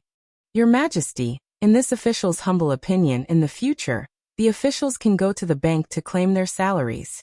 In order to support the bank, which is to support Baiming, all the officials must hand over 50% of their salaries to the bank each month as deposits. Once the Northern Ming dynasty unified the world, all of the silver that had been deposited could be withdrawn. This way, not only will there be more money in the bank, it will also affect their own interests. This way, they won't have to worry about not doing their best in the future. Not only the officials, but also the merchants in Baiming. The bigger the business, the more money they save. It can also be called a deposit. This is to prevent them from doing anything that would harm Baiming's interests. Once discovered, the deposits will be confiscated. This way, in order to get back their own money, they must fully cooperate with the emperor. When that time comes, the hearts of the world will be united. What can't they do? With these generous words, Su Yozhen finally touched on Zhu Qiyu's sore spot. He said, in this official's opinion, the bank can be named the Zhu Family Bank. In the future, it will be passed down from generation to generation. At that time, Your Majesty's wise actions will be passed down for generations to come. The Zhu Family Bank will be passed down for generations to come, and its glory will be passed down for generations to come. Zhu Qiyu silently recited in his heart. Then he raised his right fist high and slammed it down. He shouted, Good. Beloved official Su's words are to my liking. It is a good plan for stabilizing the country. Great talent, great talent. Yes, Minister Su is so considerate of Your Majesty. You should be rewarded. To the side, Jining began to add on. He had a feeling that once the emperor approved the establishment of the Zhu Family Bank, it was very likely that this job would eventually land on his head. In that case, his power would greatly increase. All of this was Su Yozhen's suggestion. In order to return the favor, he had to stand up and say something for the other party. When Jin Ying's praise came out, Zhu Qiyu also felt that it was reasonable. Good. Beloved official Su is indeed a good official. Since that is the case, I will immediately decree that beloved official Su will be the Crown Prince's junior tutor, as well as a grand scholar, and the Minister of Justice. This was a second-rank official directly promoted from a second-rank official to a first-rank official. When he had first mentioned these suggestions in the first city, Yang Chendong had predicted that Su Yozhen would be promoted because of this. He had not thought that there would be results so quickly. As expected, he was promoted by a rank. After the Great Ming dynasty was divided into North and South, there was no longer a cabinet. The highest civil official was second-rank official. Su Yozhen stood out and became the second-rank official. He immediately knelt down to express his gratitude. Haha, beloved official Su, please rise. The suggestion just now was very good. However, regarding the official's salary, I think the bank should only withhold 30%. They are also working for me, so I have to be considerate of them. Zhu Qiyu said in a very good mood. Your Majesty sympathizes with your officials. This is the good fortune of your officials. Here, I thank Your Majesty on behalf of all the officials. Su Yozhen once again knelt on the ground with an appearance of being sincerely convinced. These words made Zhu Qiyu laugh heartily. Soon after, the three of them decided on the matter of the Zhu family's bank. In the end, Zhu Qiyu indeed handed the matter over to Jining to handle. He also clearly said that if any of the officials caused trouble because of this matter and did not cooperate, then find a reason to arrest them. This was clearly not supporting his great cause. He even had to make thoughtless remarks about deducting some money. Did he expect them to be willing to risk their lives at the crucial moment? The matter was settled just like that. Su Yozhen successfully completed the task Yang Qindong gave him, and pushed Baiming's political power to the edge of the cliff. Speaking of which, the official's salary in the Ming dynasty was not high, especially in the beginning during Emperor Taizu's time. Even after experiencing the rule of Ren Xuanji, although the salary had increased to a certain extent, it was only 30% every month. Now this 30% had been completely taken by Zhu Qiyu. In other words, for ordinary officials, it would be difficult for them to save up any more. This involved their own problems, so naturally, many people would stand up and react. If they could not obtain a solution and had to use force to forcefully suppress it, it would only lead to greater resistance and dissatisfaction. Once the people were dissatisfied, the giant Baiming was not far from collapsing. This was Yang Qindong's move to use a peaceful method to solve the Ming dynasty's problem. Now, it seemed that Zhu Qiyu had already fallen for it. Perhaps it would take a certain amount of time, or a very long time for it to take effect. But after all, the first step had already been taken, right? Su Yozhen left. He did not return to his residence. Instead, he went directly to the Yang family bank in the capital to explain the Baiming emperor's intentions. Soon the location of the Zhu family bank and the establishment of the corresponding equipment were on the right track. Next, they had to consider the important matter of issuing an imperial edict for Yang Qindong to be Bugnam of Gojoseon. On the grassland, all the reports from Su Yozhen came from the Security Bureau. Yang Qindong was overjoyed. The matter was settled. The next thing was to settle the grassland matter. It was already the 10th month of 1455 AD. The weather began to cool down in the morning and evening. After the war, the grassland was about to enter a relatively peaceful period of development. The 100,000 people sent by Qiqian City arrived at Shajing City and Jingzhou City one after another, greatly increasing the population of the city. At the same time, the expansion of the city also sped up with the arrival of the 100,000 people. In this way, with Mabe City in the northwest and Shajing City and Jingzhou City in the south, the origin city would be safer as the center. They could also expand the scale of the original cultivated land. This time, Yang Qindong asked for at least a total of 1 million hectares of fertile land to achieve self-sufficiency. At the same time, it could also support the Third Master Lu and other troops going to the grassland of northern Siberia. Building a city was not only about possession and existence. How to develop it and let the people live a more prosperous life was Yang Qindong's ultimate goal. He firmly believed that as long as the lives of the people were better, a country would become more stable and powerful. In order to protect the fruits of their hard-won victory, more people would be willing to do more for the power or the country.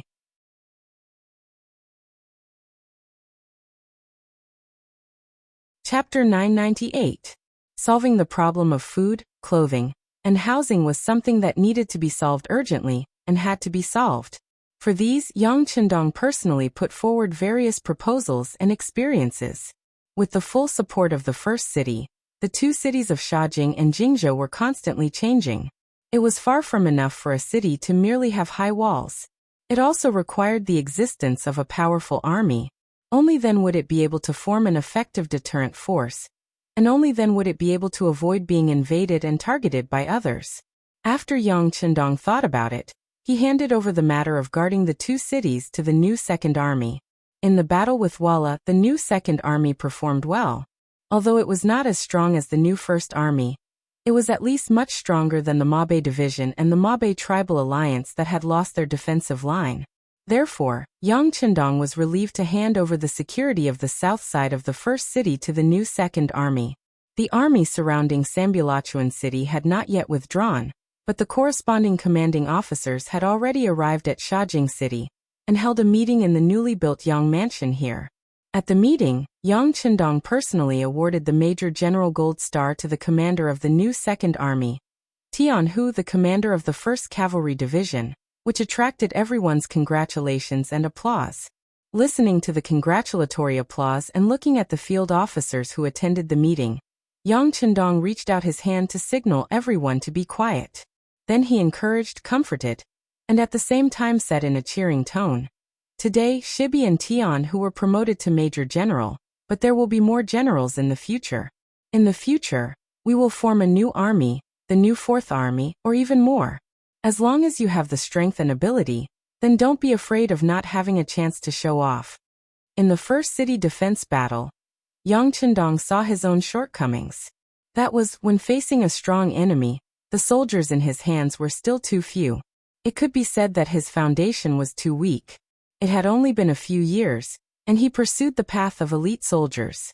As the first city had completely gained a firm foothold on the grassland, Yang Chendong's requirements for the elite cavalry were also constantly increasing.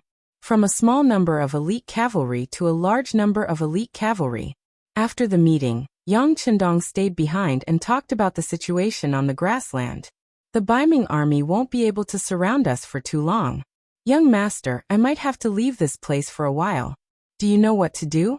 In the face of this interview, Sherbet nodded heavily and said, "Sixth young master, thank you for handing such a heavy responsibility to me. I will not let you down. I have also considered the following matters. There are 3 main points that I would like to ask the sixth young master to correct.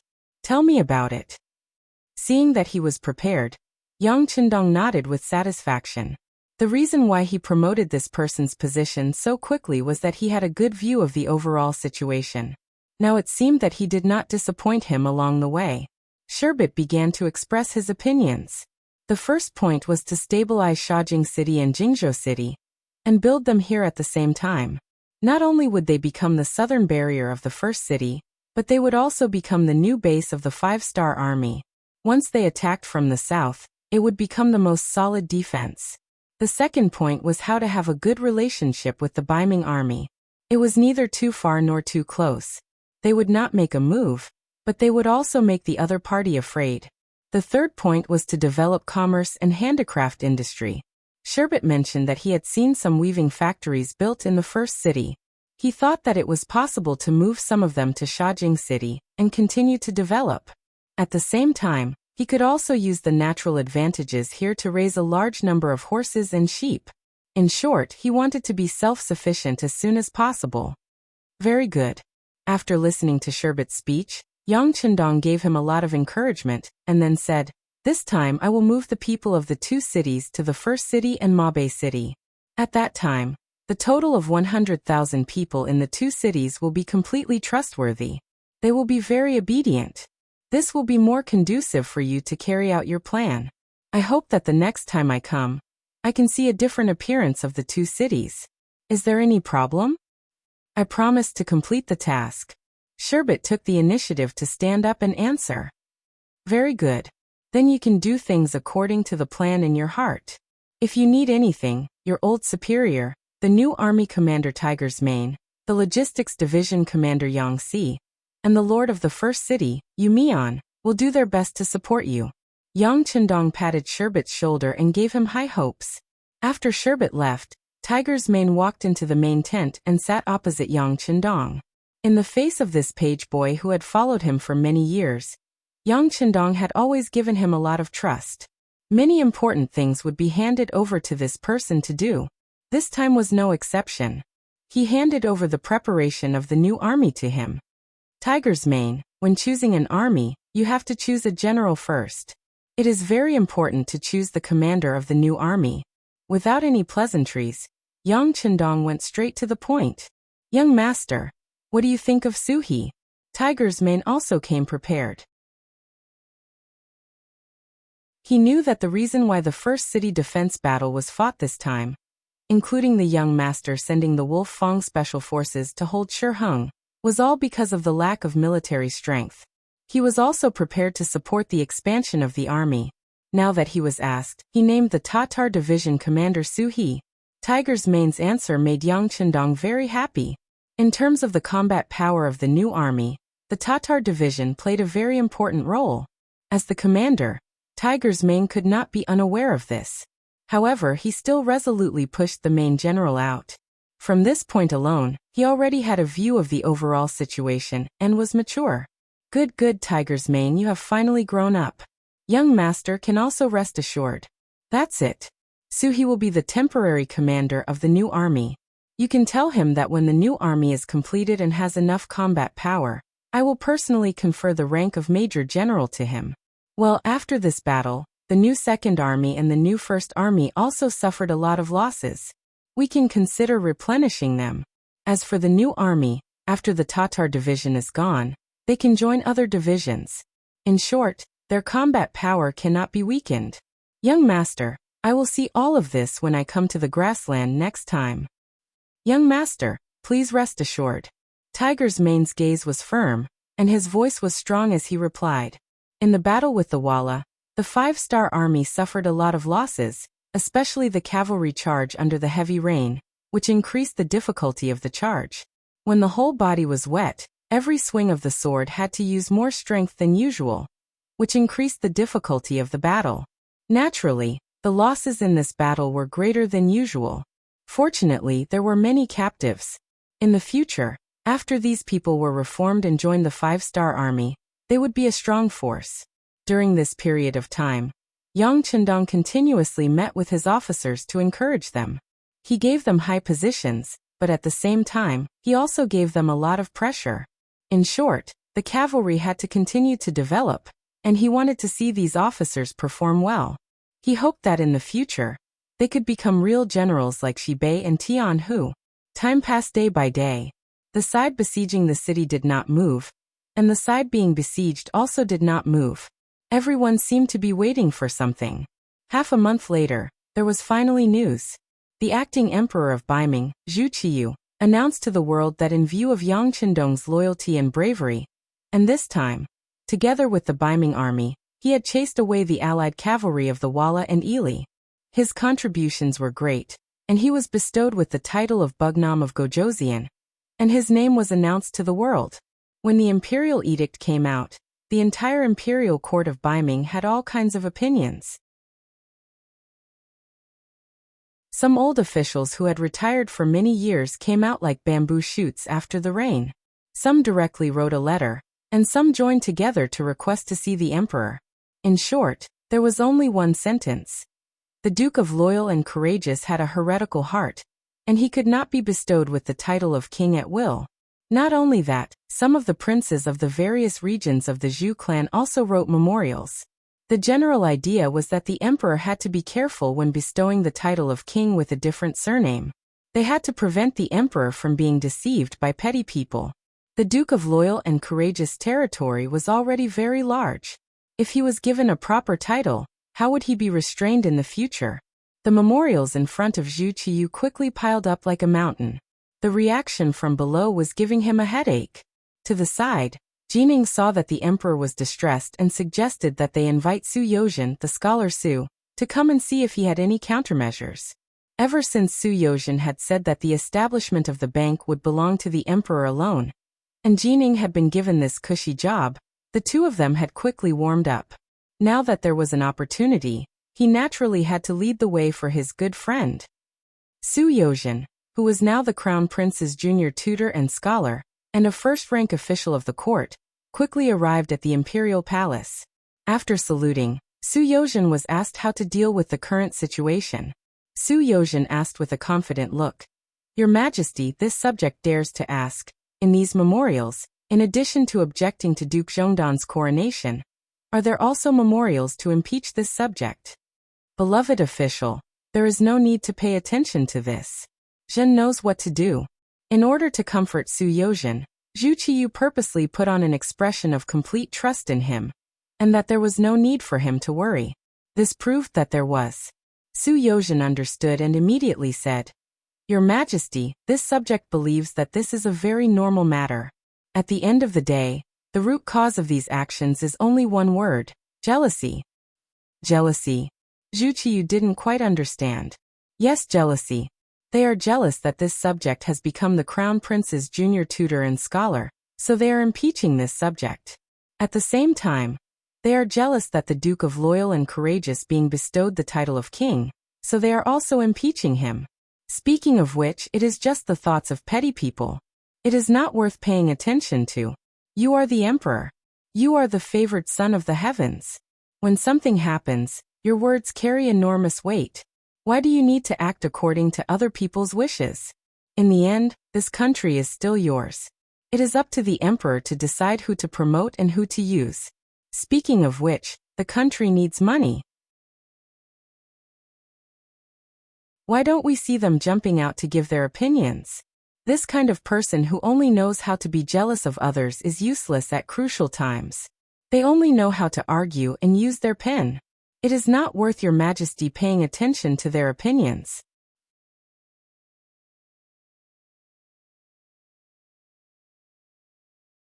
Chapter 999. Su Yozhen had publicly slandered a colleague. If word of this got out, it would be difficult for him to maintain a foothold in the court. However, he still said it. He was certain that neither Zhu Qiyu nor Jining would say it out loud. From a certain perspective, they were already in the same boat. They were bound together for good or ill. These words caused Zhu Qiyu to fall silent. Of course, he knew that some of the court officials were full of self-awareness. If it were a prosperous time, they might have some knowledge of how to govern the country. However, when the country was in danger, it was already good enough that these people didn't cause trouble.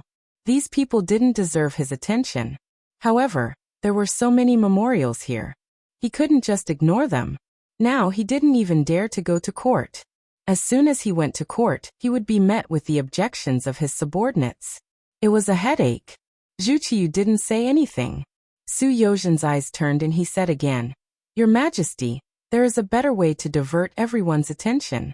I guarantee that no one will mention this matter in the future." Oh, I knew that Minister Su would have a way. Quickly say it. Zhu Qiyu had been waiting for this result. He immediately asked with a face full of joy. "Yes, I believe that it is time to announce the establishment of the Zhu family bank, and the matter of the salary being deducted to the world." What? Zhu Qiyu's face was filled with shock when he heard this. Then he shook his head violently and said, "The coronation has already caused so much chaos. If the matter of the bank is also revealed, won't it be even more chaotic?" It won't. In order to strengthen Zhu Qiyu's heart, Su Yozhen took the initiative to say, "Your Majesty, instead of doing all that you can to suppress the side effects of the coronation, you shouldn't reveal the matter of the bank. Let's see how they deal with it. When the time comes, Your Majesty will use all your power as the Son of Heaven to suppress it. Everything will be fine." Su Yozhen's intention was quite obvious. Since there was going to be chaos, it was better to release all the things that were going to be chaotic. In this way, the first chaos would still be chaos, and the second chaos would still be chaos. It was better than solving things one by one. "Your Majesty, Lord Su's words are reasonable." Jining saw an opportunity and spoke up to encourage him. This was actually what he wanted to say. Jining naturally did not care about the chaos caused by Yang Chendong's coronation. If it was possible, he would have opposed being crowned king. However, if he did not give the throne, the 5 million taels of silver would be in his hands. Helpless, he could only take a step back. Now that the matter was in chaos, it was unknown how long it would take for the bank to be built. How could he reap any benefits from it? In short, Jin Ying's idea was that the earlier the bank was established, the earlier he could make money. As for whether it was chaotic or not, what did that have to do with him? After Jining added, Su Yozhen spoke for the third time. "Your Majesty, the matter of the bank is related to the foundation of the country. The earlier it is established, the earlier we can make money. We can also solve my Baiming problem earlier. Your Majesty, this subject wants to see the day when the Northern, Southern, and Great Ming are united. This subject sincerely hopes that this day will come soon." As he spoke, Su Yozhen knelt on the ground with a thump. His eyes seemed to be filled with tears. At this moment, he perfectly portrayed the side of a loyal subject. Just now, Zhu Qiyu was already somewhat moved. Now that he heard about unifying the Great Ming as soon as possible, the blood in his heart was instantly stirred. How could he care so much? He immediately said, "Beloved official Su's heart is comforted. Since this is the case, Jining, has the matter of the bank been prepared?" "Your Majesty, it has been prepared. We only need to wait for the silver to arrive before we can open for business." "Your Majesty, This subject will go to the Yang family bank after leaving the palace and personally escort the 5 million taels of silver to the Zhu family bank. Oh right, eunuch Jean. I will need you to send the embroidered uniform guards along the way. Su Yozhen struck while the iron was hot. Well said, well said. Please do not worry, official Su. Jean Ying's face immediately bloomed with joy. When Zhu Qiyu heard their one-on-one conversation, it was as if the matter had already been settled. He knew that he had to make a decision. He immediately said, since this is the case, we will announce this matter at the morning court tomorrow. Humph. We would like to see who will oppose this and how many of them are loyal to us. Your Majesty is wise. Su Yozhen and Jean Ying immediately knelt on the ground and shouted, Long live the Emperor! Su Yozhen's appearance caused the spearhead that should have been directed at Yang Chendong to be directed at the Zhu family bank. When all the officials found out that in the future, 30% of their monthly salary would be deposited in the Zhu family bank, and would only be taken out when Baiming unified the world, there was an immediate uproar. Yang Chendong was conferred the title of Wu Nan Wang, and most of them were jealous of him. But they couldn't rule out the possibility that some of the officials were worried that Yang Chendong's influence would grow too big, and would eventually destroy the Great Ming's rivers and mountains. Then where would they go? Only then did they submit memorials to the emperor one by one. It was as if they didn't do this, they wouldn't be able to show that they were loyal officials. However, the Zhu family bank was directly related to their interests.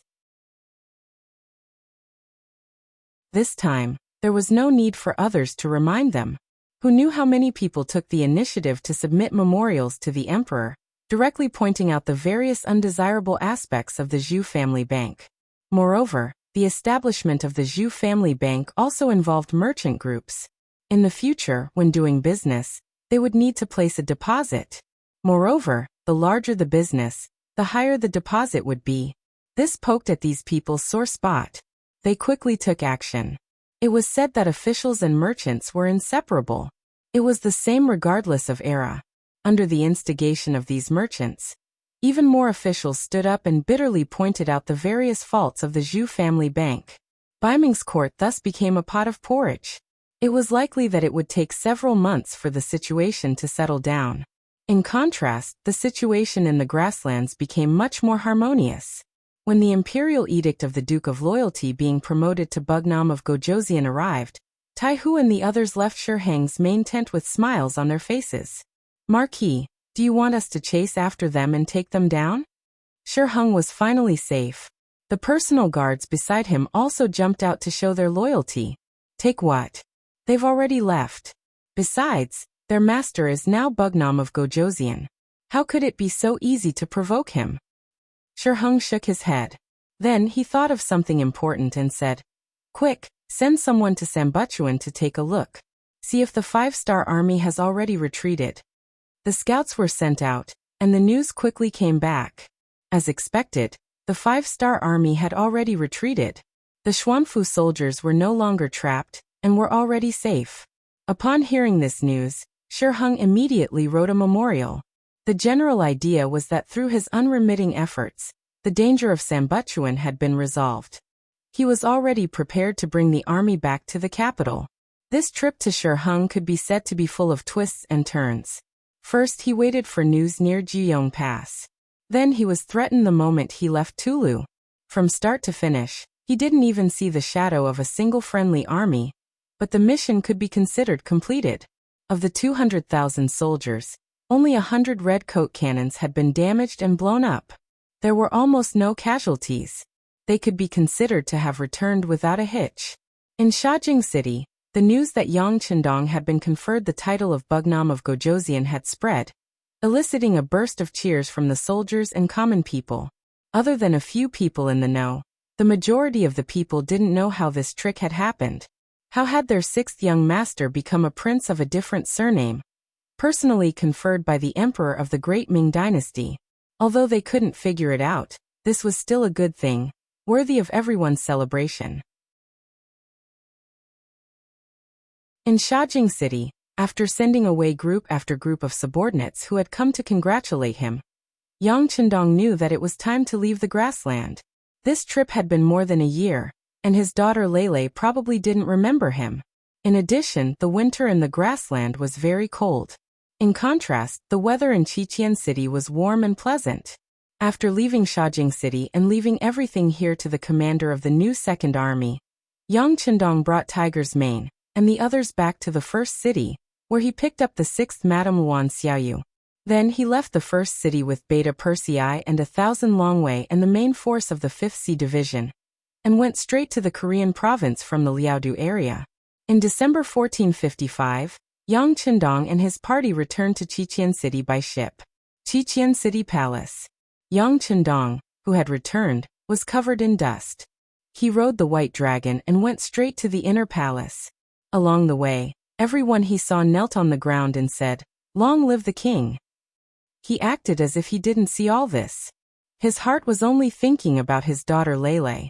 He hadn't seen her for more than a year, and he missed her very much. In a courtyard in the depths of the palace, Lele, who was already 1 year and 5 months old, could already walk. He hobbled around with his chubby little face and his big eyes blinking, as if everything he saw was new to him. Her mother, Xiaoyin, surrounded Lele with a group of maids, watching her every move. From time to time, they would laugh at her somewhat childish actions. But at some point, the small courtyard suddenly quieted down. The sudden appearance of a man attracted everyone's attention. As if feeling that the atmosphere was not right, little Lele, who was walking happily, also looked back and saw an unfamiliar man wearing a golden battle armor. Seeing such a tall stranger suddenly appear, Lele instinctively cried. She seemed to be frightened, and also seemed to be affected by Yang Qindong's murderous aura. Wah! In the quiet atmosphere, this cry immediately tugged at everyone's heartstrings. Immediately, a few maids ran to Lele's side. However, no matter how fast they couldn't be faster than Yang Qindong, who was running with big strides. He hugged Lele the moment he reached out, and then the inner chi in his dantian kept surging. Yang Qindong jumped 4 feet high continuously.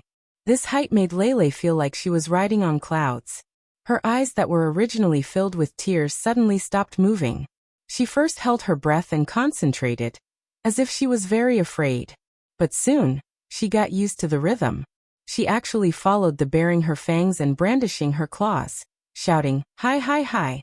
After jumping continuously for a while, Yang Qindong felt a little tired, so he stopped. Then he hugged Lele and said, "Come Lele, call me father." After suddenly stopping and being stared at by Yang Qindong, Lele, who couldn't get used to it, started crying again. Her voice was strong and didn't sound like a girl at all.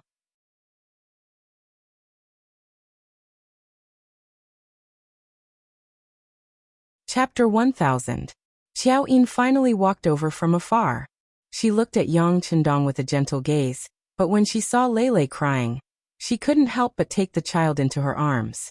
"Young master, Lele is still young. She hasn't seen you for so long. I'm afraid she has already forgotten about you." "Has she forgotten? I'm also her father," Yang Qindong said nonchalantly, then made a face at Lele, who was in her mother's arms. Lele, who was originally in her mother's embrace, suddenly felt a sense of security. She then began to curiously size up this strange man who was playing with her. When she saw him make a funny face at her, she immediately forgot about what had just happened and laughed out loud. This was probably a blood relationship. After all, they were father and daughter. Even if they were unfamiliar for a moment, they would quickly become familiar with each other again. Yang Qindong returned, and he returned to Crimson City as Bugnam of Gojoseon. Immediately, a few high-ranking officials came to greet Yang Qindong and reported on their work in the past year. In the past year, Crimson City's development was delightful. In particular, the first batch of Crimson City Academy students had graduated from the 6-year program. Most of them were talented and intelligent adults. They also had a certain degree of cultural background, so they learned things relatively quickly. Some of them had also achieved a certain degree of success in the fields of mathematics, physics, chemistry, and other fields. For example, the success of the 95 style was closely related to the participation of some students. Following the graduation of the first batch of 100 students, various units and departments were scrambling to recruit them, as if they were looking forward to the stars and the moon. These were all Yang Xie's new students. They could be considered as one of Yang Qindong's disciples. They had a lot of knowledge that was different from this era. Once they were recruited into their departments, the benefits were far beyond imagination. Not only did the first batch of students graduate from the 6-year program, but there were also 600,000 ordinary people who learned some Chinese characters. Most of them had more or less learned some skills, so there was no problem for them to be self-reliant. Most importantly, they were grateful to Yang Qindong because they were the people who were sold to Yang Xie by the Southern Ming Empire. Back then, they were all skinny, not much different from people who were about to die. But now, their faces were rosy and they had skills. They were existences that could be moved to different places at any time and be used as a main force. In the eyes of many people, the expansion of Yang faction's forces was already very fast, but in fact, it could be even faster. The main reason was that Yang Qindong's forces were occupying land and cities, but they couldn't win the hearts of the people. This kind of occupation was meaningless, so Yang Qindong slowed down. Now that he had 600,000 loyal Han citizens, it was enough for him to conquer a large area. Good news came one after another. The many years of hard work in Crimson City were finally paying off. It also meant that Yang Xie's forces could reach a new level in the future. After returning to Crimson City, other than meeting all kinds of people and going to the various factories and units to give his opinions, Yang Qindong spent most of his time in the palace playing with his daughter Lei and working hard at night. There was no other way. Yang Qindong's love for Lei exceeded everyone else's love. Every night, as long as he had time, he would personally coax his daughter to sleep and patiently tell her stories before going to accompany the other madams. This made the madams who originally thought that he did not like children understand that it was not that their husband did not like children, but that he did not have any of his own. Since their husband liked children so much, what were they waiting for? Making use of the time that Yang Qindong spent in Crimson City to celebrate the new year, he was exhausted every night. Fortunately, he never stopped exercising, so his body could still take it. In the blink of an eye, year 1456 arrived. The new year was naturally celebrated in Crimson City's palace. This was also his first new year after becoming the Southern Martial King, so it was naturally very lively. Compared to the liveliness in Crimson City, Southern Ming King Zhu Huidong's days were getting harder and harder. After a year of bitter fighting, he, who did not have any foundation, was gradually losing. Under the pincer attack of Southern Ming King Zhu Qizhen and Shiping King Mu Bin, he had already lost a quarter of his territory. Even so, his forces were still shrinking. If not for the support of the Miao people, he would not have been able to hold on. But even so, with his defeat, without external help, it was only a matter of time before he lost this war. Southern Ming Insect's Zhu Qizhen had a good new year. When all the food was bought by the 5-star army at a fair price, the pressure on him decreased a lot. The soldiers did not need to continue farming, and only needed to train and wait for the battlefield. This indirectly increased the strength of the army, allowing them to win against Southern Ming King's army. However, Zhu Qizhen neglected one thing. Although the army did not have to worry about food, what about the commoners? For many commoners, farming was the only thing they could do and knew how to do. But now the country did not care about farming at all. They did not give any help, but the taxes they collected were not low at all. Other than a few landlords who still had a lot of land, the commoners who only had a few plots of land could not survive. In order to survive, they had no choice but to look for other ways to survive. The 5-star army shelter near Langshan became a place where many people went to. The Langshan shelter was specially built by Yang Qindong to take in the Han people who had no home to return to and had nowhere to live. There was enough food and carriages there. As long as the Han people escaped there, they would be able to eat their fill and wear warm clothes. At the same time, the 5-star army soldiers stationed there would ensure their safety. It was also said that after coming here, they would be quickly taken away. As long as they performed well, they would be given a large plot of land and live a rich life. As more and more Han people appeared in Crimson City, and even secretly entered the Southern Ming Kingdom, their influence grew. In just a year, The number of citizens in the southern Ming kingdom had decreased by more than 1 million. However, because the southern Ming kingdom had tens of millions of people, and most of the people who escaped were the lowest class people who had nowhere to go, it did not attract much attention. Increase our efforts and send people to send large amounts of food to the shelter. In short, as long as there is still a breath left, we must save all the Han people and give them a new life. In the Crimson City Lord's mansion, Yang Chendong and Yu Qian sat opposite each other.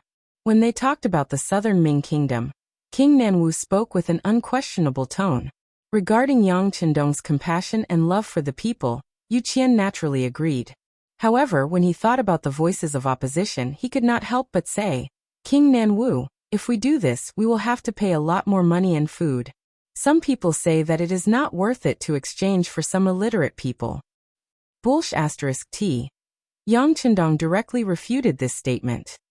The people being illiterate is not their choice. It is the system and environment. How many of the Crimson City people were literate in the past? Since they can learn, why can't others learn? City Lord Yu, if anyone says such words in the future, tell them to talk to me directly. I want to see how many heads they have.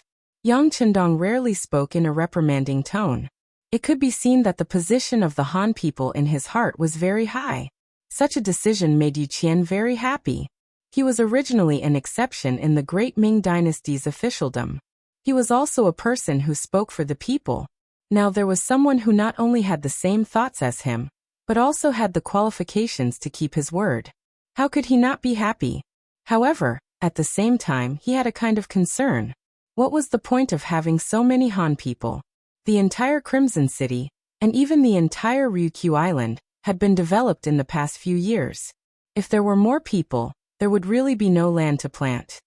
Bugnam of Gojoseon, based on the current situation of Ryukyu Island, there is no need for too many people. Even if some factories still need people, the number needed is limited.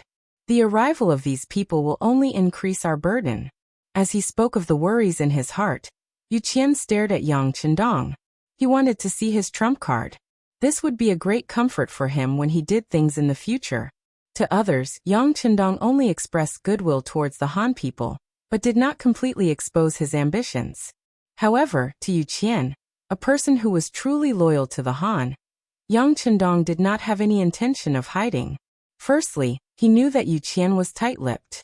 Secondly, his own ideals did not conflict with Yu Qian's, so he would be supported. Thirdly, as the city lord of Crimson City, in fact, Yang Xie was the highest official in charge of the place. He also needed to know his own thoughts. Thus, in front of outsiders, Yang Chendong expressed his own ideals for the first time. City Lord Yu, Crimson City does not need so many Han people, but other places do. For true Han people, we will only think that there are too few, not too many. Bugnam of Gojoseon's meaning is. Yu Qian seemed to understand, but it also seemed like he did not completely understand. The meaning is very simple. Our Yang Xie's territory will not be limited to what is in front of you. You can see the land around Great Ming, but there are many places that you cannot see. For example, the Western world where Portugal and Spain are located will be like Laos in the future, becoming our territory. Speaking of this, Yang Chendong's eyes were filled with a trace of hope and passion. As the city lord of Crimson City, developing businesses was also within his jurisdiction. Naturally, Yu Qian was not unfamiliar with Portugal, Spain, and the other Western countries. From what he knew, that place was also very vast. It was just that it was too far away, and he had to cross the sea, so he did not pay too much attention to it. What he did not expect was that Yang Chendong had actually set his sights on that place. Just how ambitious was that? For a moment, Yu Qian was truly shocked.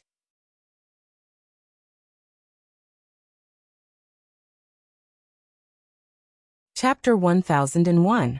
As far as he knew, the strongest force in history was the Mongol cavalry led by Genghis Khan. Not only did they occupy most of the areas around the Central Plains, they even went as far as Eastern Europe, which was the present-day Austria, Hungary, Vienna, and the vicinity of the Danube. That was already so shocking that even now, many places were still ruled by their descendants and remnant forces. But now, Yang Qindong's reason seemed to be even more far-sighted. He actually wanted to attack across the sea. Wasn't this the rhythm of conquering the entire world? Yu Qian did not know that the bugnam of Gojoseon in his eyes was from the future. He had seen too many scenes of Han people being discriminated against and seen too much injustice. He had even seen countless provocations, but what he could do back then was limited. Now that he finally had the chance to change everything, no matter how hard he worked, it was all worth it. He wanted to see the moment when the Han people stood at the peak of the world. He wanted the blood of the Han people to always be the noblest and purest.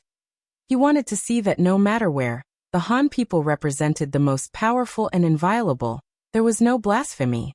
For this dream, he was willing to give up everything, including his life. Yang Qindong's showdown made Yu Qian admire him, and at the same time, he also gained more confidence. Bugnam of Gojoseon, don't worry. This old subject knows what to do.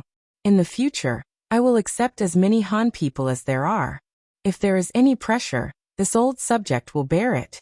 If I can't bear it, I will ask for help from Bugnam of Gojoseon. Good. If there is someone who goes overboard, City Lord, you can do whatever you want. Even if the sky falls, this prince will hold it up for you. Yang Qindong smiled. With Yu Qian's support, the number of Han people in his hands would definitely increase. This would play a very positive role in his future plans. After leaving the City Lord's manor, Yang Qindong set up a few important factories under the protection of Longwei. The reason why Yangxie could develop so smoothly was because of these factories. Furthermore, because they produced countless products that surpassed this era, it allowed the five-star army to have more money. With a sufficient financial foundation, they could do more things that they wanted to do. Every time he returned to Crimson City, as long as he had time, Yang Qindong would visit these factories to encourage everyone, and also to help them solve some problems. He might not understand all the professional things, but after all, he had the experience of the later generations. He was the clearest about which path he should take and which direction he should choose. After Yu Qian and Yang Qindong finished their discussion, he waved his brush and took out 1,000,000 taels of silver from the treasury to invest in the Langshan shelter at the border of southern Ming and southern Ming. It must be said that in these past few years, there were many different types of products in Crimson City, and they were all extremely novel. The moment they left the island, they would become popular goods and brought about great profits. It was also because of this that he was quite satisfied with his position as City Lord. At the very least, he did not need to worry about money and was incomparably bold when doing things. After receiving the silver, Yu Qian felt that he had not done enough. Thus, he got someone to arrange for him to go to the Han people's preparation camp to take a look. He wanted to understand the situation there and solve the practical problems while also encouraging the Han people. Following Yang Qindong's words, these people would be scattered all over the world as seeds in the future. Now that they were fortunate enough to stay in Crimson City, he wanted to give them warmth and let them feel his care and concern. The Han people preparation camp referred to the Han people who came from other places temporarily. No matter what their living conditions were like before, they were treated equally here. At the same time, they had to learn all kinds of skills. For example, the men could learn farming, blacksmithing, fishing, or work in factories. The women could learn weaving, embroidery, or work in factories, and so on. In short, the first person had to learn at least 1 or 2 skills to prepare for a better life outside. Other than that, learning culture was also essential. If anyone performed exceptionally well, they might be able to stay in Crimson City forever. In the end, it was up to everyone to decide. In short, this was a preparation camp. People came from all over, and after recharging, they were arranged to go in all directions. Because people came and went frequently, the Han People Preparation Camp was not only under the jurisdiction of the Ministry of Civil Affairs. At the same time, the Ministry of Public Security also had people stationed here 24 hours a day to prevent unpleasant things from happening. At the same time, it was also to supervise everyone and act as a deterrent. When Yu Qian arrived at the preparation camp, he saw many public security personnel patrolling nearby. As it was close to evening, many people who went out to work had returned, making the place very lively. Although it was called a preparation camp, It was not a simple tent. Instead, it was a proper 2-bedroom or 3-bedroom house built with red bricks and gray tiles. The only difference was that the owner of the place changed frequently. Yu Qian came in plain clothes, which was his usual style. He did not like to be ostentatious wherever he went. Most of the time, he came quietly and left quietly. Some problems were quickly solved. This time was the same. When Yu Qian came, he only brought an assistant and 2 guards arranged by Yang Qindong. They were all from Lungfeng. Arriving early was better than arriving at the right time. When Yu Qian arrived, everyone had finished their work and was having dinner. He took the citizen's identification card from the governor's mansion and arrived at the place without attracting any attention. He saw a family of 5 squatting outside the door and eating dinner. This was a very ordinary family of 5. The parents brought 3 children, 2 boys and 1 girl. Among them, the eldest son was already over 15 years old. He was in the middle of puberty, which was also the time when the people said that the half-grown boy was eating his father dry. When Yu Qian walked to the door of the courtyard, he saw the 15-year-old boy eating all the rice in his bowl. He then turned to the older woman and said, "Mom, I'm still hungry.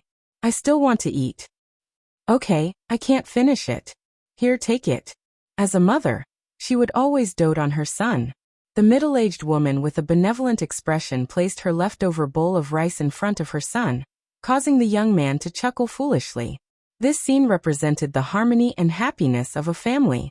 It was unknown how many people would feel after seeing it, but in Yu Qian's eyes he frowned slightly. His intuition told him that there was something more to it. He noticed his father shaking his head gently.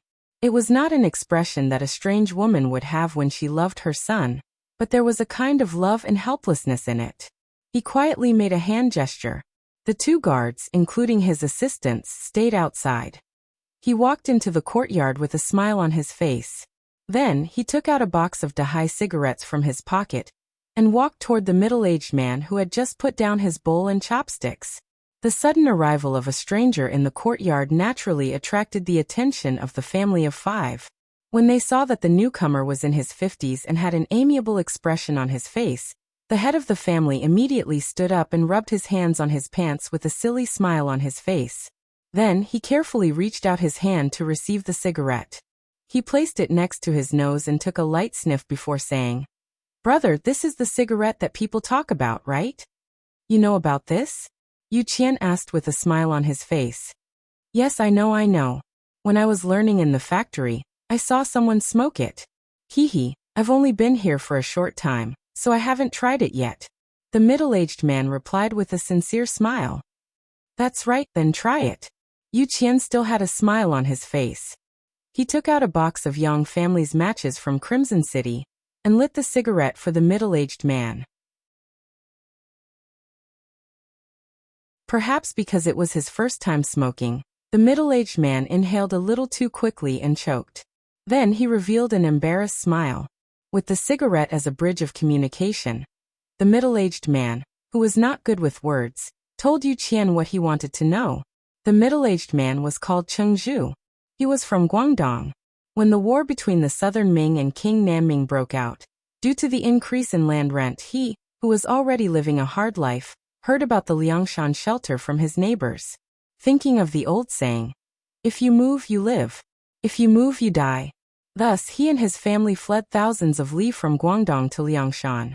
Then they either hurried on foot, sat in a carriage, or took a boat to the Han People Preparation Camp in Crimson City.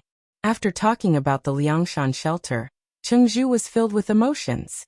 In his words, he had eaten all the food that he had not eaten his entire life. He who had not been respected his entire life, finally understood the word dignity. He even praised how well he had been taken care of along the way. It was the kind of treatment that he had never experienced before. Even when he was young, his parents had taken care of him like this. When Yu Qian heard this, he nodded in satisfaction from time to time. Occasionally, he would add a few words. When he saw that the other party seemed to have finished speaking, he chuckled and said, "Brother Cheng, it seems like you're very satisfied with your current life?" "Satisfied, very satisfied." Cheng Zhu chuckled and nodded, but his wife suddenly nudged him with her elbow. He immediately rolled his eyes, as if warning her about something. This little trick naturally did not escape Yu Qian's eyes. He immediately smiled. What's wrong? Could it be that Brother Cheng is still hiding something from me? After he finished speaking, he handed over the pack of Dahai cigarettes in his hand. Cheng Zhu's eyes narrowed into slits as he took the pack of cigarettes from Yu Qian. He felt that Yu Qian seemed to respect him a lot. After thinking about it, he also felt that it would be wrong of him to hide something from Yu Qian. He immediately said, "Actually, everything is fine. The only problem is that the food given is not enough. I'm afraid that old brother saw it just now. My eldest son is a little hungry, hee."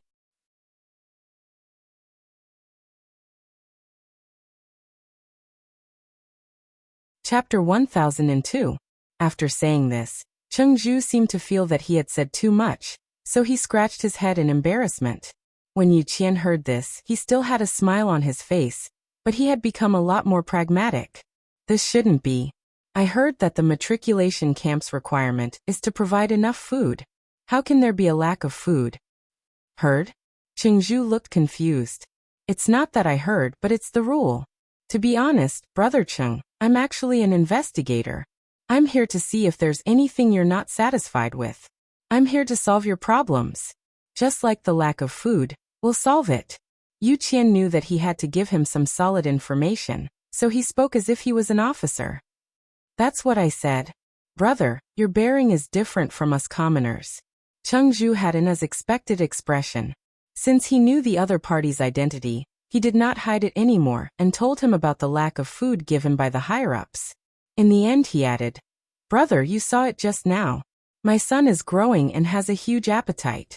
My wife had no choice but to save some food for them. Then again, being able to eat 7 full meals is already very satisfying. This is something I didn't even dare to think about before." When Cheng Zhu said that he was satisfied, he really did not mean to blame him. In the past, he could not even eat 7 full meals. However, the same words had a completely different meaning in Yu Qian's ears. Yang Chendong had just told him that he wanted the Han people to be rich and to be superior. This was also the reason why he kept conquering new territories and snatching more resources. But now they could not even fill their stomachs. How could they talk about wealth, dignity, and being superior? Yu Qian left. When he left, Cheng Zhu was still thanking him for the half-pack of cigarettes. Other than the loveliness of the commoners, they did not have high expectations. When someone did them a favor, even if it was just a drop of water, they would still thank them for a long time. After leaving the Han matriculation camp, Yu Qian's expression became completely serious. He looked at his assistant and said, "Send someone to check what's going on with the food problem. Remember, it has to be done in secret. Don't let anyone find out." Yu Qian's worries were not unfounded. Although Cheng Zhu's eldest son could eat a lot, which led to the lack of food, he did not think that this was a special case.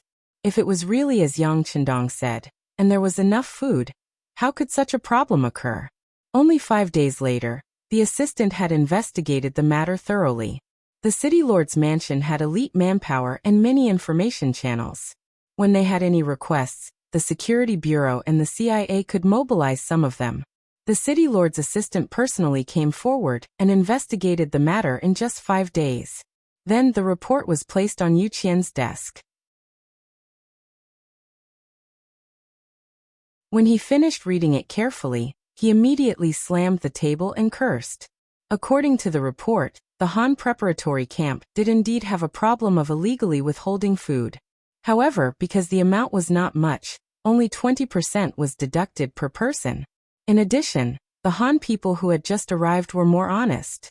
Even if some of them did not have enough to eat, they would not tell others. This problem had never been exposed, and no one questioned it. The report also said that the person in charge of this matter was the Vice Minister of Civil Affairs, Yin Xiu, and the Vice Minister of Public Security, Wan En. They had planted a lot of spies in the camp. Once they found out that someone had come to investigate, they would immediately come up with a plan to deal with it. With their men around, it was difficult for the people to even have a chance to speak. This time, if Yu Qian had not used an ordinary person's ID of the preparatory camp and not the special pass issued by the city lord's mansion, He would have attracted the attention of others as soon as he appeared. Then they would not have been able to find out anything. How long ago was that? Yu Qian sat on the chair, panting heavily. He looked like he was very angry. My lord, it has only been 2 months. The assistant was afraid of being implicated, so he carefully replied. Hearing that it had only been 2 months, Yu Qian breathed a sigh of relief. Fortunately, this proved that the Han people who had left the matriculation camp before had not been exploited like this. Otherwise, once those people had left and been assigned to different areas, it would have been difficult to make up for it. However, even if it had only been 2 months, Yu Qian could not tolerate the existence of this matter. Although it involved the 2 vice ministers, he still had no intention of backing down or lifting a finger. Since Yang Chendong trusted him so much and gave him the authority of Resin City, he must take his salary and do a good job. Otherwise, he would feel sorry for himself. How about this? Send this document to Bugnam of Gojoseon in the palace. At the same time, report to Bugnam of Gojoseon that I'm going to deal with the 2 vice ministers. Reporting to Bugnam of Gojoseon instead of reporting to Yu Qian for approval meant that Yu Qian had made a decision to deal with the 2 senior cadres properly instead of just reporting the conflict to Bugnam of Gojoseon. Yu Qian was holding back his anger and wanted to properly deal with these 2 vice chiefs. Although these 2 were promoted to their current positions, and he had also raised his hand to agree, this did not prevent him from punishing these people for their crimes. Since there was a problem, he had to deal with it. Only in this way could he clean up the mess. Otherwise, if a cadre made a mistake, he would not be able to intimidate others. He had already decided to denounce the cadre, and was even prepared to remove him from his post and investigate him. However, what Yu Qian did not expect was that just 3 days later, there was a sudden movement in the palace. A large number of Longwei were sent out. They bypassed the Ministry of Supervision, the Ministry of Anti-Corruption, and even arrested Vice Minister Yin Xiu of the Ministry of Civil Affairs and Vice Minister Wanan of the Ministry of Public Security. Not only that, the head of the Ministry of Civil Affairs, Minister Zhou Hua, was also taken away from his office that afternoon. It was said that Minister Zhou was being wronged when he was taken away. When Yu Qian sent people to investigate, they did not find any problems with Zhou Hua. Yu Qian was very satisfied with this person who was recommended by him. However, he did not understand why this person was implicated. Could it be the responsibility of a leader? But if that was the case, why was Minister Long Tainan of the Ministry of Public Security not arrested? Within a day, a minister and 2 vice ministers were taken away from their offices. It was even done by Longwei. This inevitably caused a lot of discussion among the subordinates. Many of the leaders were anxious and felt that they were in danger. Fortunately, Yang Chendong's actions were always clean and efficient. On the 2nd day of the incident, the Lord of Chisin City, Yu Qian, the Minister of Supervision, Shen Yu, the Minister of Anti-Corruption, Wu Qian, the Minister of Public Security, Long Tainan, and the Vice Minister of Logistics, Yin Qingba, were called to the palace. This was obviously to give an explanation for the arrest of Zhou Hua and the other 2. These high-ranking officials all rushed to the palace nervously. Everyone was extremely nervous. For example, the lord of the city Yu Qian was recommended by Minister Zhou Hua. He was guilty of using people inappropriately. Shen Yu and Wu Qian were the 2 leaders in charge of the cadre issue. Naturally, they were guilty of incompetence. Minister Long Tainan was the direct leader of Wanan. But the last one was Yin Qingba. He was only the Vice Minister of Logistics, and was only responsible for distributing food. He only had a working relationship with Yin Xiu and the others. Could it be that he also made a mistake? For a moment, everyone looked at Yin Qingba with a strange look. Even he himself was at a loss. He was very sure that he was not involved in this matter. He had no personal relationship with Yin Xiu and the others except for his work relationship. He really couldn't understand why the 6th young master called him here. With his rank, it seemed that it was not enough. No matter what thoughts they had in their hearts, in the end, everyone gathered in a courtyard of the palace. Longwei's figure was everywhere in the vicinity. It was heavily guarded. In the courtyard, only Yang Chendong was sitting on a chair. Beside him stood the inseparable servant Beta Persei. As soon as everyone came in, they saw that there were only 2 empty chairs beside Yang Qindong. For a moment, everyone was silent. The atmosphere was so tense that they didn't say anything other than calling him the 6th young master. Among everyone, only Yu Qian was still stubbornly calling Yang Qindong Bugnam of Gojoseon. Perhaps this was his insistence. He insisted on using the official title of the Great Ming Dynasty Yang Qindong to show that he still had feelings for the Great Ming Dynasty. Although his heart had long been on Yang Xie's side, he had no intention of changing the title. Yang Qindong also had no intention of correcting this statement.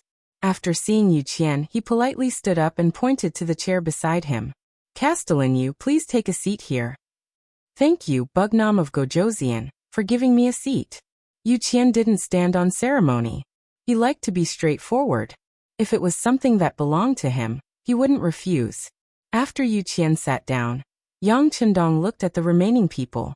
Then his gaze fell on Yin Qingba. "Come, Vice Minister Yin, come and sit down too." Ah. He didn't expect Yang Qindong to call out his name. In this environment where he was the lowest in terms of age, seniority, and position, Yin Qingba was a little overwhelmed. He just instinctively shook his head. Beta Persei, who was at the side, had already understood. Seeing that Yin Qingba was still shaking his head, he walked over without saying a word, pulled Yin Qingba over, and pressed him down on the only empty chair. Yin Qingba felt like he was sitting on pins and needles. He tried to get up several times, but Beta Persei's arm was so strong that he couldn't move at all. Until Beta Persei saw that he was still struggling, he whispered in his ear, "The 6th young master asked you to sit, so you sit. This is an order." Hearing the word order, Yin Qingba finally calmed down. Speaking of which, a vice minister of logistics in the Castellan mansion also had a lot of power. In particular, logistics had always been the place with the most benefits. Because of this, many people begged him.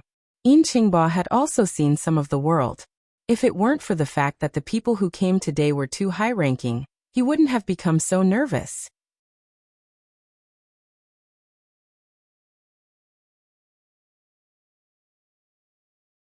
Chapter 1003. Yu Qian and Yin Qingba sat down, and the scene quickly became quiet. Yang Qindong, who was sitting in the center position, finally spoke. "Today, I called everyone here to give you an explanation regarding Yan Xiao and the other 2. At the same time, I also want everyone to give this king an explanation." Finally, they were talking about serious matters. The small courtyard was silent. Under Yang Qindong's signal, Beta Persei behind him took a stack of signed manuscripts and handed them to everyone.